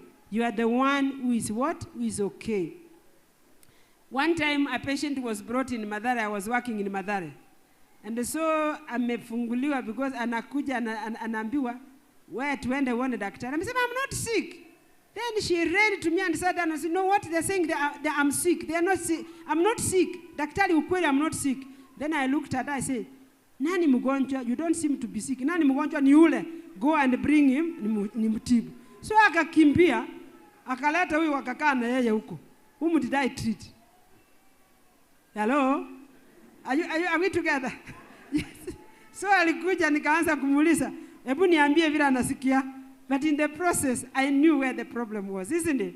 So they will never know. Some of them have refused, and we have even used police. Some we actually trick them. You have seen others, when it is so extreme, especially the manic, they are tied and they are brought. They don't know. They will never accept that they are sick. That is part of the presentation. So don't waste your time convincing somebody because they will never know. That capacity to appreciate the illness is not there. It's what has been taken away from there. The best you can do is to approach a professional whom now you can plan on how do we make sure that we have taken this person where there is help. Kuna wale wanaweza kutibiwa nyumbani, kuna wale whom they must be admitted because they are a danger to themselves and danger to those around them. So those ones you need to confine them. Kuna wale wanaweza kutibiwa waende nyumbani. Is there a treatment for mental illness? Can they be treated? You sure? Yeah? You know, people are saying yes and they are not very sure they're going to say yes. Yeah, the mind can be treated. We can be treated, but only that some extreme ones, they may not go back to where they were, to the normal. So you are at a level and they can actually be functional. Okay? So Musiogope, mental illness can be treated. In fact, some are treated so well and somebody lives a full potential of their life. If you didn't know, majority of our people are actually on treatment and sitting in offices. So it is a treatable disease. They are treatable conditions. Okay? That's okay? Good. Now, there are many, and time is going, so we need to agree that how many do I take more, because I have 9 minutes only. Mimi nijipatia 5. So let's see how many have questions. Come on, can they all be answered? Wow. Okay. 1, 2. Pick your number and I would be, maybe I would ask actually 3. I write down so that I answer, then I proceed. You are number 1, 2, because that means I'm not going to take another one apart from the ones I've given in 3, 4, 5, 5, 6, 7. Situachi hapo. Thank you. Aya, number 1. I would use 1 minute. Sinasikia tuko na 9 minutes, so 1 minute for each. Okay. Talking of hallucinosis, my young daughter, from time to time, she can scream in the night, saying, "Here is the butterfly." Na ukiamka uende umuulize iko wapi, anakuambia ndio hii. So most of the times we think that she's been dreaming. Sasa ni kuamka ameamka, ana dream bado kama ako na usingizi. But in reality unaenda unapata macho imefunguka and she is crying, saying that here is the butterfly. Na anaiona. Yeye ukimuuliza iko wapi, ukimulika anakuambia ndio hii. Na unaiona wewe? Hapana. Thank you. Now so what should we do? That she needs help. Even children also they can have mental illness. Even children get depression, get all sorts of, so they need. There's another one we called nightmares, which can be a scaring, dream, a very severe, but that one you still feel that somebody normally should not be having that one. So that child needs to be assisted. By the way, they see it. I didn't tell you a story, a sad one. Those hallucinations. One time, sometimes back, that patient was admitted in Mathare for 10 years. He woke up in the morning, at home, watu wanalala pamoja, they share beds. So he woke up in the night and saw a snake. And of course he went for something to kill the snake. He went and got the soccer. So he came and hit the snake and killed it. That was the brother they were staying with, because he actually saw as a brother. That one, you see, the person murdered, but there is a rule we call McNaughton's rule. He actually committed crime, but he was insane. So he was committed in the institution for treatment.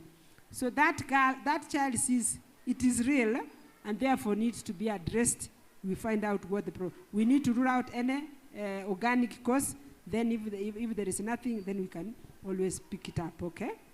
So those are hallucinosis, and it's good to note. Do we have next, number 2? Madness inaweza kuwa ni ugonjwa inakuwa hereditary from family.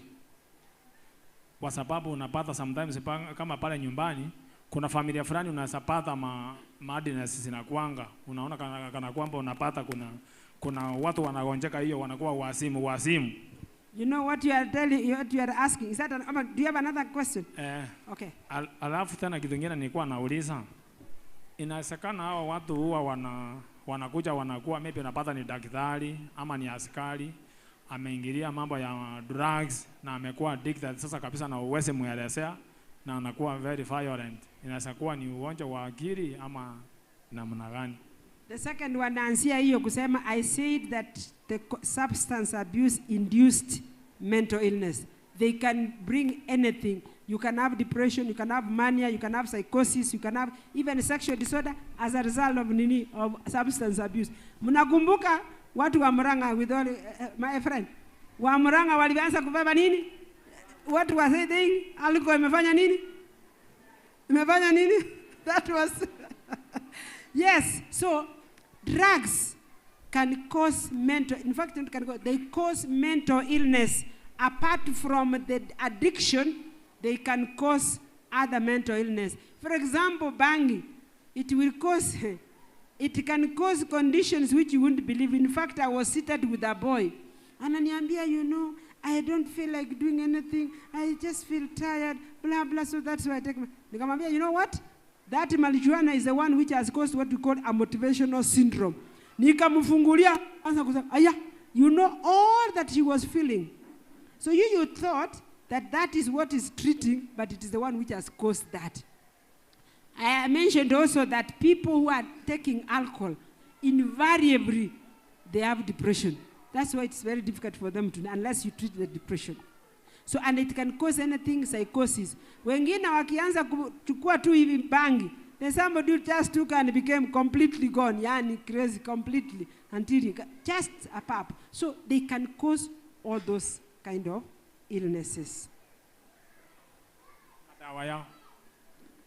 Dawa, we treat the condition the way we are going to treat any other condition regardless of the cause. Your first question is taking me to the cause of mental illness which we didn't talk about. There are many causes. One of it is genetic, and therefore it will run in families. Kuna ingine na kuanga family, you know, kuna genes of even, do you know that kuna gene of alcoholism? Yes. And that is why you find watu wengine wakianza, woi, too bad. But you are only safe as long as you have not touched. Are you getting that? So you find that is also genetic. The environment causes also the whatever of the cause of environment. As I said, trauma, secondary, primary, all those ones. Those are causes.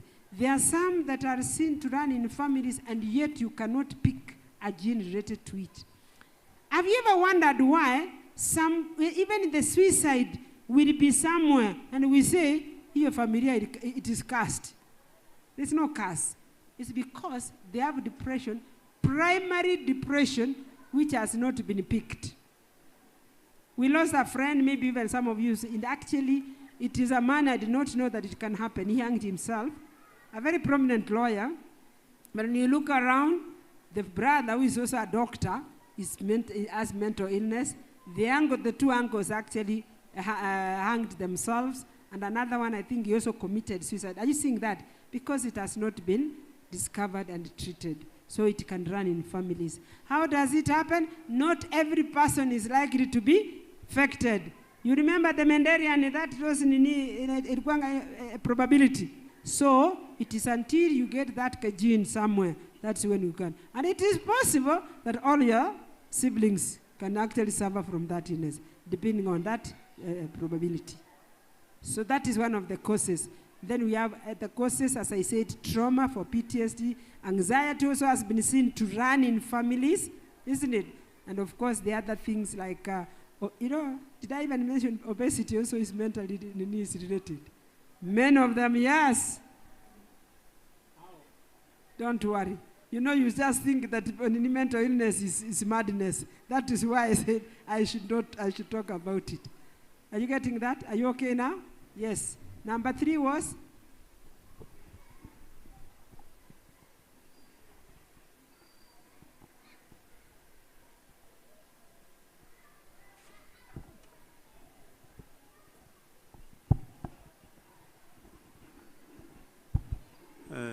Yangu mwalimu, just two conditions tumekutana nazo ikanichanganya.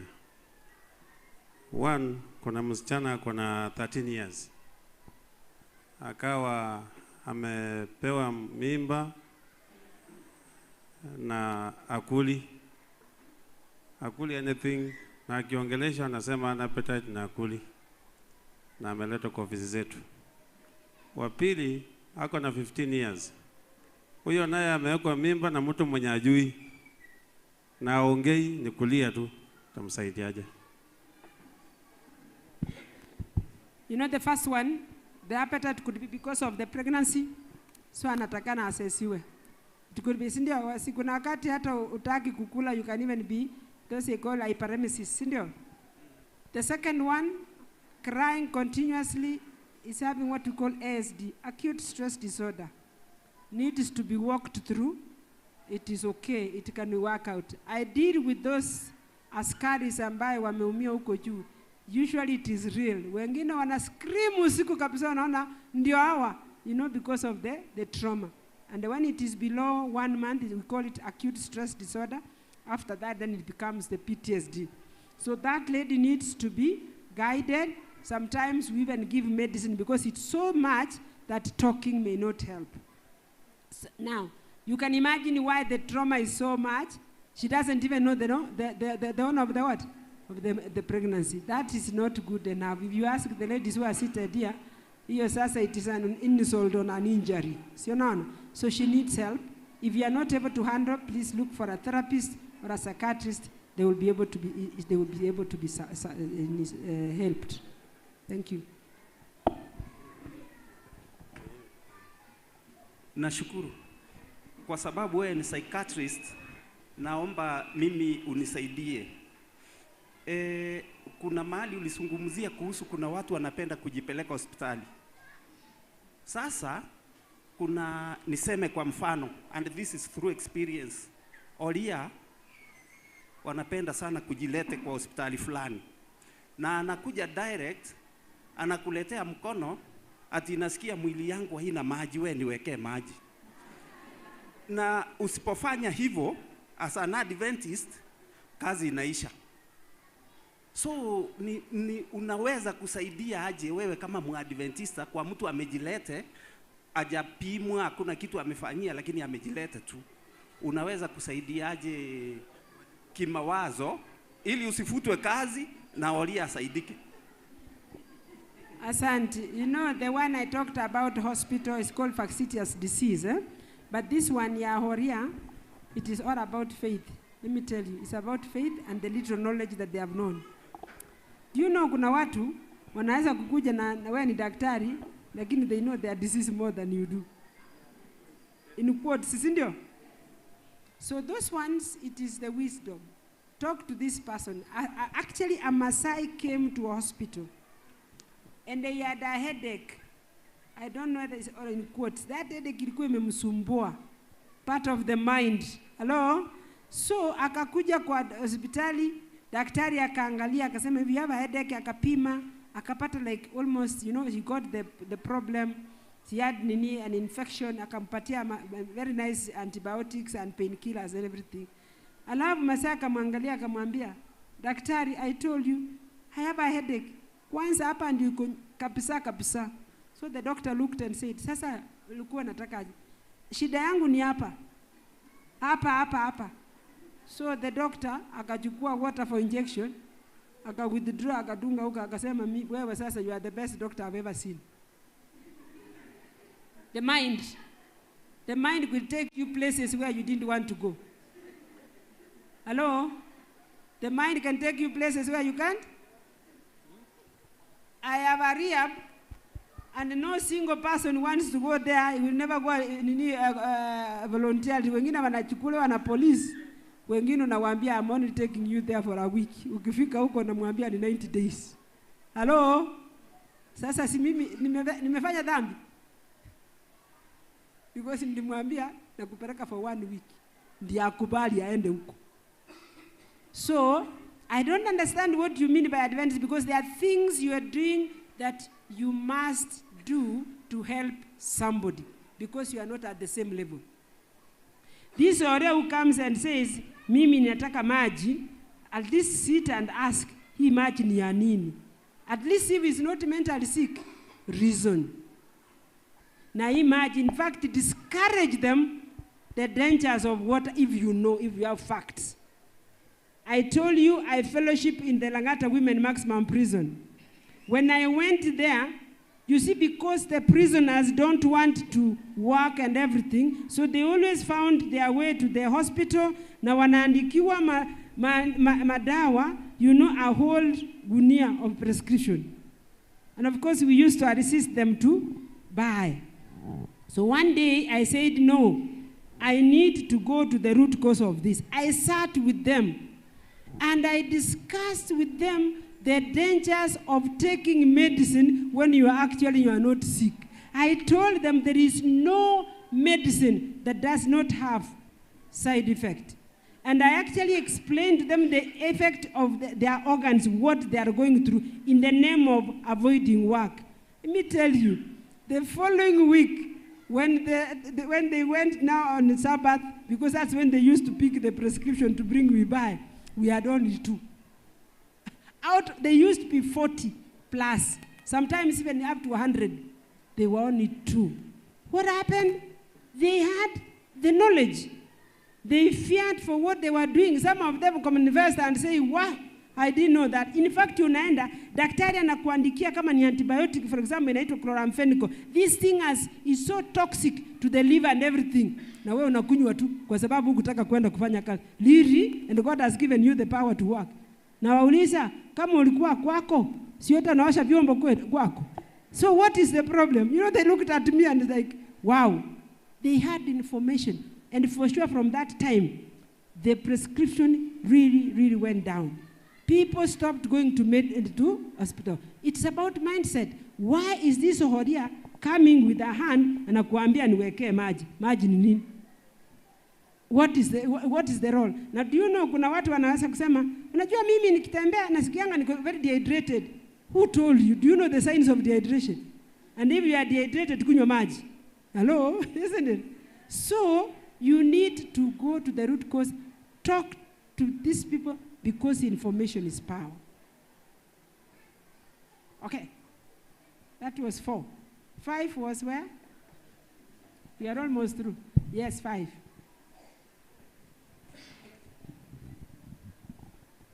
Amjambo. Amjambo. Mimi swali langu ni hili. Kuna watu unapata wako na hasira, yani maji hanga. Saa zingine unaweza pata akikasirika, anaweza hata pasua vitu kwa nyumba. Sasa is that mental illness? How can you help such a person? That is mental illness to the extent that is anger. Inaitwanga sometimes rage. It is management. It is managed by mostly psychologists. The person is taken through what we call cognitive behavior therapy, and then is able to manage the anger. Kuna watu wakikasirika wanavunja everything in the house. Few. Alafu sasa when si ndio? Hata TV anabeba hivi alafu anaenda. So that is not normal. It can be that, and then there is also another aspect which I didn't tell you of mental illness called personality disorders. Hiyo nayo ni hiyo wengi wetu tuko nayo, borderline, narcissistic, are we together? So some people can have that rage, can do that because of their personality is a disorder. You know, all of us, we have different personalities, but that is not what I'm talking about. As we grow up, we have what we call personality traits, and it reaches a point when there is a deviation, you have now a disorder. Kabisa. I managed a guy who had been into jail for 33 times. And, hello, nilisema nini? Mara ngapi? 33 times. And so the mother was like, what do I do? They said, Daktari, imagine, this guy is only happy when we are suffering. He doesn't want to see you smiling. Akipata mnaongea vizuri, anapanga what to do. And then the parents told me one day, You know, the way you have come, you are tired now, mmeweka chakula iko sawa, mnaongea tu.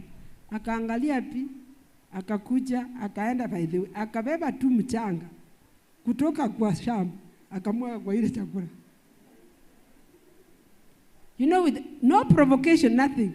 And then akaangalia, akaanza kucheka. He's very happy. You know, you are dying like. Hello? Yani, you have no peace as long as he's around. That is why, unajua akifanyia wewe kama, what do you do? Then one time, the second time, akapata tu amekaa mzee akasema ilikuwa aje sasa wanaongea tu. Akaangalia akasema these people are happy, kwani wanafikiri akaenda. Unajua ile milango ya zamani we used to have the glass ones. Unakumbuka glass eh? So akaingia ndani tu hivi, akatoka, akabangi hiyo mlango pa vyoyote gari chini. He had been in the jail 33 times. So the mother was asking, what do I do? So sometimes it's because of that personality, but it's good for the person to go for assessment, and I'm sure at a benefit, especially from the psychotherapy. And when it is so extreme, that's why we work very closely with the psychologist. There are some medication that you give for somebody to actually at least adjust a bit. Okay? Amjambo wana wa Mungu. Jambo. Swali yangu ni bipolar. Bipolar, apart from being excited na being sad, what else causes it? And does it have a cure? Bipolar. Okay. You know, when you talk about bipolar, bi means two. Hello? Bi means two poles. Bipolar. So it means this is a guy who has signs and symptoms of both. He can be down with the depression, and therefore he will present with signs and symptoms of depression.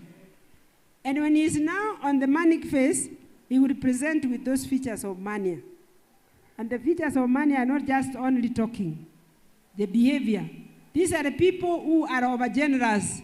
These are the people who can invest without completing a task. One time during the post-election, one of them came to my office with 17 checkbooks. 17 checkbooks.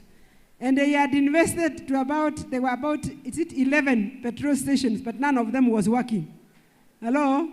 Unfinished tax, over investment, over generous. A colleague of mine one time went into the same, he was near bipolar, and by the time Anna recover, she had actually used 8 million. Amechukua loan. You know, I had tried, amechukua loan. All our clothes were given out. All our children's clothes were given out. She says, God says we share. So you can see there's a lot to that bipolar that you don't know. Are we together? So that generosity which you don't even know. And by the way, at that time, wakati alikuwa mgonjwa, hata divorce ilikuwa ndani. So the lawyer was happy because the money was ilikuwa inaingia. So when you hear about bipolar, it's not just something, it is a real disease. And when it now you know you only see it, the extreme ones are easier because those are the ones you can tie. But when the person I am okay and I know what I'm doing. The other day I was suffering with a lady and I'm doctor, you know, yes, you have told me very nicely. But you know what? I know what I'm doing. I know this and you know this a lot. What do I do? And you know, he says, I know my rights. Then what do you do? So you scratch your head. You know, at one time, akashindwa akaniambia, now, tell my parents, and they don't ask a question, to take me to hospital. This hospital. Nikasema, where are they? You know, where are they? They're in the sitting room. So I told them, go. They pick us. So when they reached the hospital, are you here? What is happening? Where? I said, no, go to the host doctor. I want him to be removing your blood because there's something we have to test. As they remove, I'm coming. I told that doctor, as you do that, please inject this and this. So she was given medicine. The parents were like, Kai, she has left, you know. Let me tell you, they hold you at arms on all of you and there's nothing you can do. Alifika hospitali na akarudi. Akasema, oh, tumemaliza? Nothing. Medicine I'm not taking. Injection I'm not being given. And the parents look at this and she walked away. Can be very tough.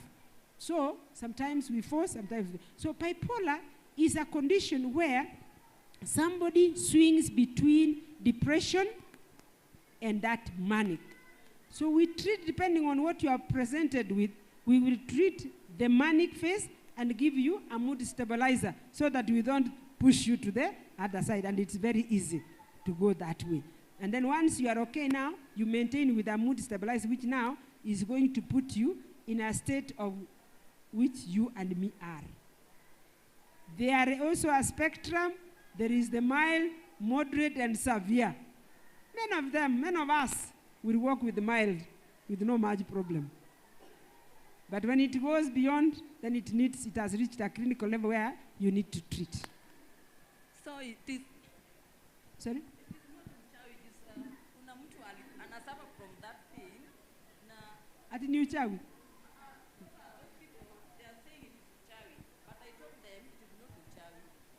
You know, by the way, those are myths and misconceptions about mental illness, which I didn't talk about. I mentioned, like, ukienda kwa hospitali unaambiwa hatuoni kitu, unasema sasa kama where I come from, kakia abolite kurogorogali. Thank you. Sasa kama kimekosa huko, tafuta somewhere. And that is how it is. By the way, it is real. I have a boy, and I thank God that now he was able to go to school and did exams. Ananiambia the mother alimpeleka many places. Mpaka hata akanamwambia, hii si uchawi mami, hii ni mental illness. Mimi nataka ati nichukue kwa psychiatrist. But because we are in denial na tunafikiria ya kwamba hakuna kitu kama hiyo, huyo kijana alipelekwa places. Ananiambia hata maji daktari nimekunywa ingine, hata nikikumbuka nasikia kama nataka kuanguka. And now because of that akaanza kuanguka. When he came to my clinic, we talked with him. I found the problem. I gave medicine. He went to school. He was in Form 4. He had not gone to class. Kapisa. Akaenda at least he stabilized for the 2 months. 1 month and 1 month of exams. The other day he called me and said, Doctor, you know what? I have a B. He used to converse in school and he didn't. So when the mother was like, ooh, my child did not even go to school. You know, I'm yet to talk to her about it. Are we together? So mental illness inachanganya. People would always think it is witchcraft. Na hiyo ingine chira and all those things. But I am here to say that the mind is there and the mind can be sick. It is not necessarily witchcraft, demons. Even demons, hello, I'm talking to today I don't have a pastor. At one time, we can also hang into the demons. I am not refusing. Demonic, divine meaning, we know that God casts away demons. But please, even as you cast demons as pastors, you also take them with a pinch of salt. This is the last story I'm giving you, and it happened in my church some years back. A lady, as we are almost going out, after the afternoon program, fell down and started screaming and nasema, ndio hawa. Hey, pastor was there, akasema, haya ni demon. Akaomba, tukaomba, for 1 hour. Nikamwambia daktari, pastor, sasa hata hii demon ingekuwa imetoka, lakini waachia tu hivi kidogo. So I actually moved closer to the lady. I just cooled her down and talked to her kidogo, and I asked her, because I think I had some background kidogo. I asked her, did you eat? She said, no. What is happening? She said, you know what? Yesterday, the landlord said he's coming to close. So I'm imagining, bila nimekuja, labda hiyo nyumba imefungwa. So, anasema ndio hawa. Pastor anasema toka. Hello.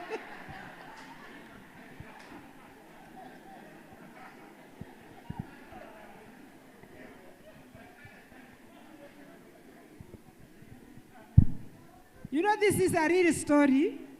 So when we finished, we went with another lady, and when I reached in her house, sometimes we are seated here. Let me tell you the minds. We don't know what's happening in people's. When we went there, true to our words, the house was locked. So because alikuwa anakaa nyumba ya mabati kama hii, and the main house was there, So we walked to the owner of the house, the landlord. So tukagonga, tukaongea na yeye, tukamwambia we are here, this is what sema, yeah, hawajalipa. Yeah, okay. Then I said, how much is it? Wakaniambia. Then with this lady, we said, please open for them. But of course, we paid. Then we walked with her. That house, they had not eaten for 3 days.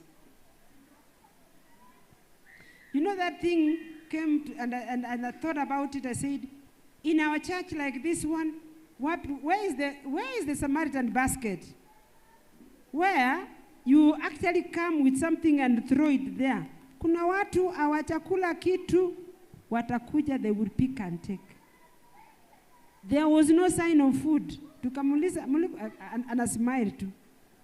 So this other lady, akawapatia pia, we actually gave her money to come in, to go and do shopping.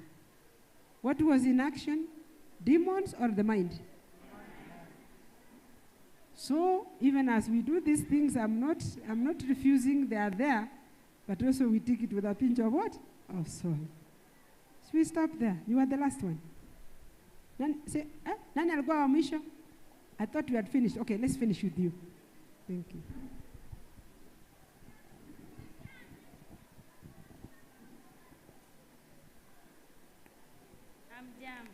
Hatujambo. I have a sister of mine. She has been falling since grade 2. Amekuwa akizimia since grade 2. Sasa amekuwa akipelekwa hospitali, lakini ugonjwa upatikani, anaambia mara kuna malaria, typhoid.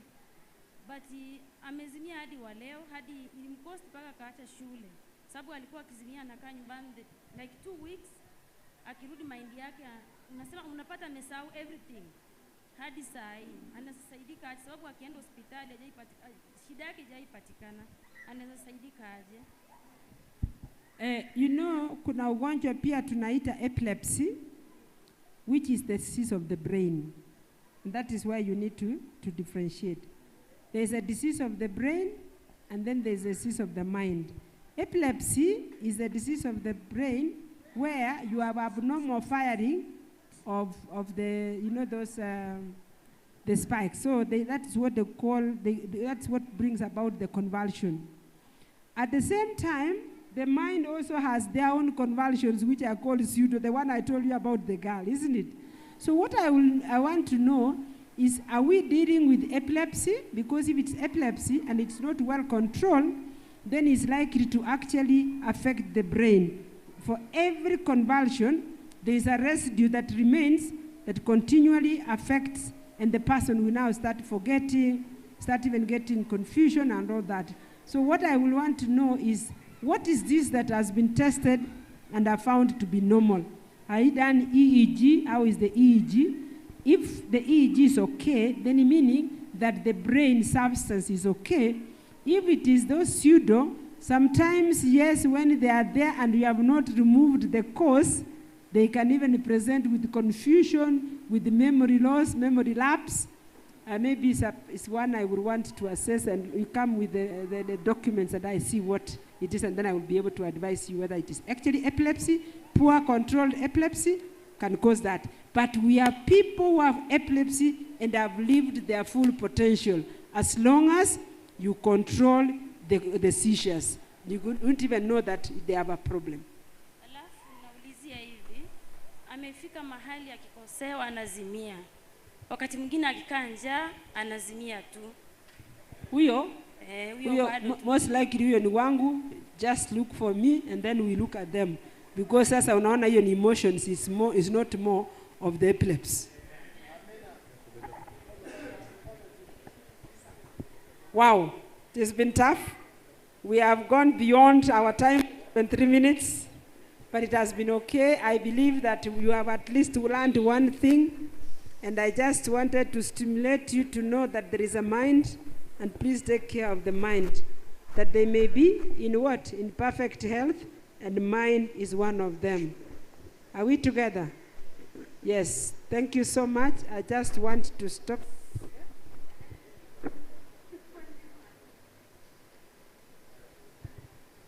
She's requesting if she can add one. We are 24 minutes past our time. Mnamkubalia aulize? Okay, fine. I know one.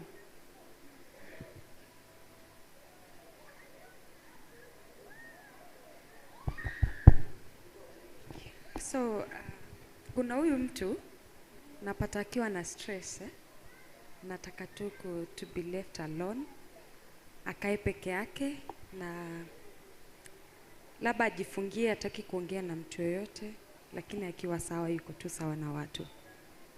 Huyo mtu mnaweza msaidiaje, ama ni ugonjwa? That is stress management, which is a whole nini, because the person is not able to manage or handle stress in a way, and what she has done, that is the way she has actually now divined this, they have designed a mechanism of managing the stress. And once, can I say, the nerves have calmed down, then she can be able to, you know, we have so many ways of doing it. That is one way that ameweka. But then you also want to see how long does she take inside there. There's a possibility that it can go beyond now the stress and then come up with something else which might be, again, a risk for that person. So, but in whichever way, whether it's stress or not, that is also manageable. It's good for them to see a therapist, to be able to see how can they modify that time of, you know, alone and all that. But then there are people, that is their best way of doing it. You have seen people even when they have a loss, hata hataki kuambiwa pole. Si ni kweli? That also, you know, depending on how you perceive, then the person will want to go away where people are not going to tell them pole. So it's just a mechanism that we sometimes we develop to that, but you can always seek for help. Wow. Walio kifoni.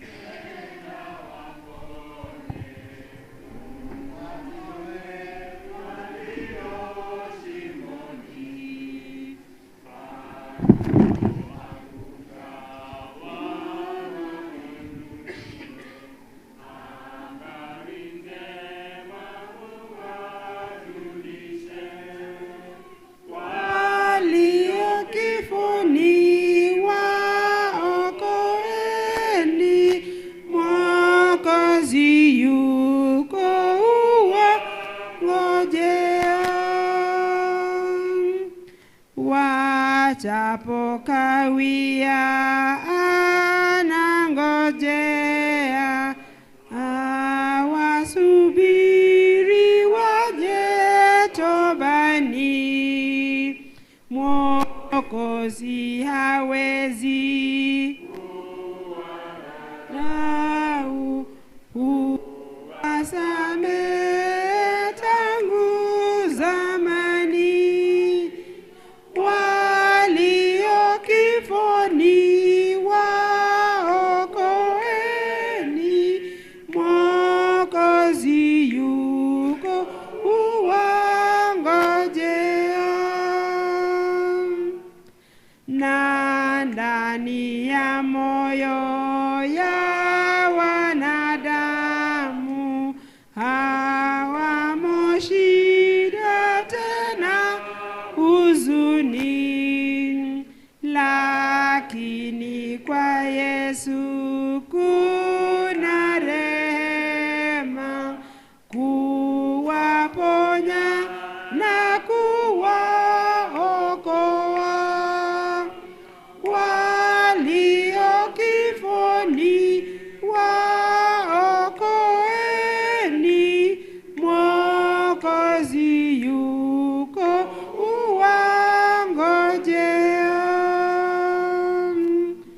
Walio kifoni nenda waponye, kazini yetu zawadi iko, nguvu kuhubiri Bwana utoa, kwa subira tuwavute sasa. Walio kifoni waokolewe,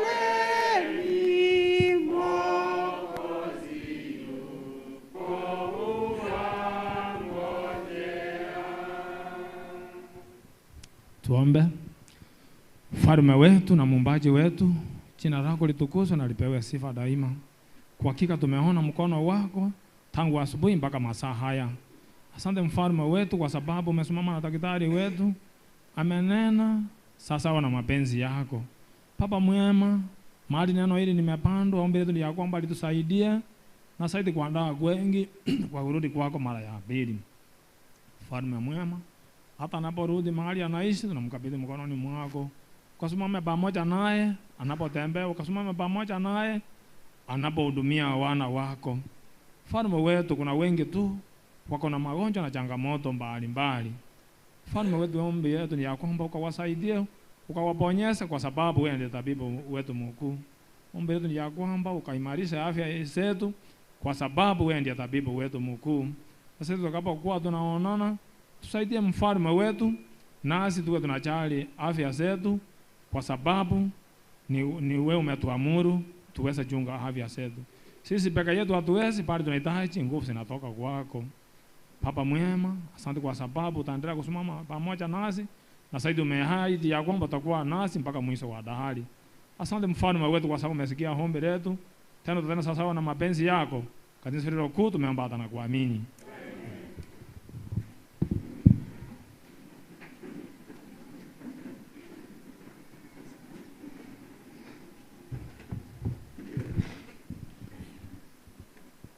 Naomba kiongozi wetu wa afya aweze kuja hapa mbele tuweze aga mgeni wetu. Kwa hakika ni wangapi wamebarikiwa na mafunzo ya daktari na zaidi na hata ibada yetu ya asubuhi. Asante sana.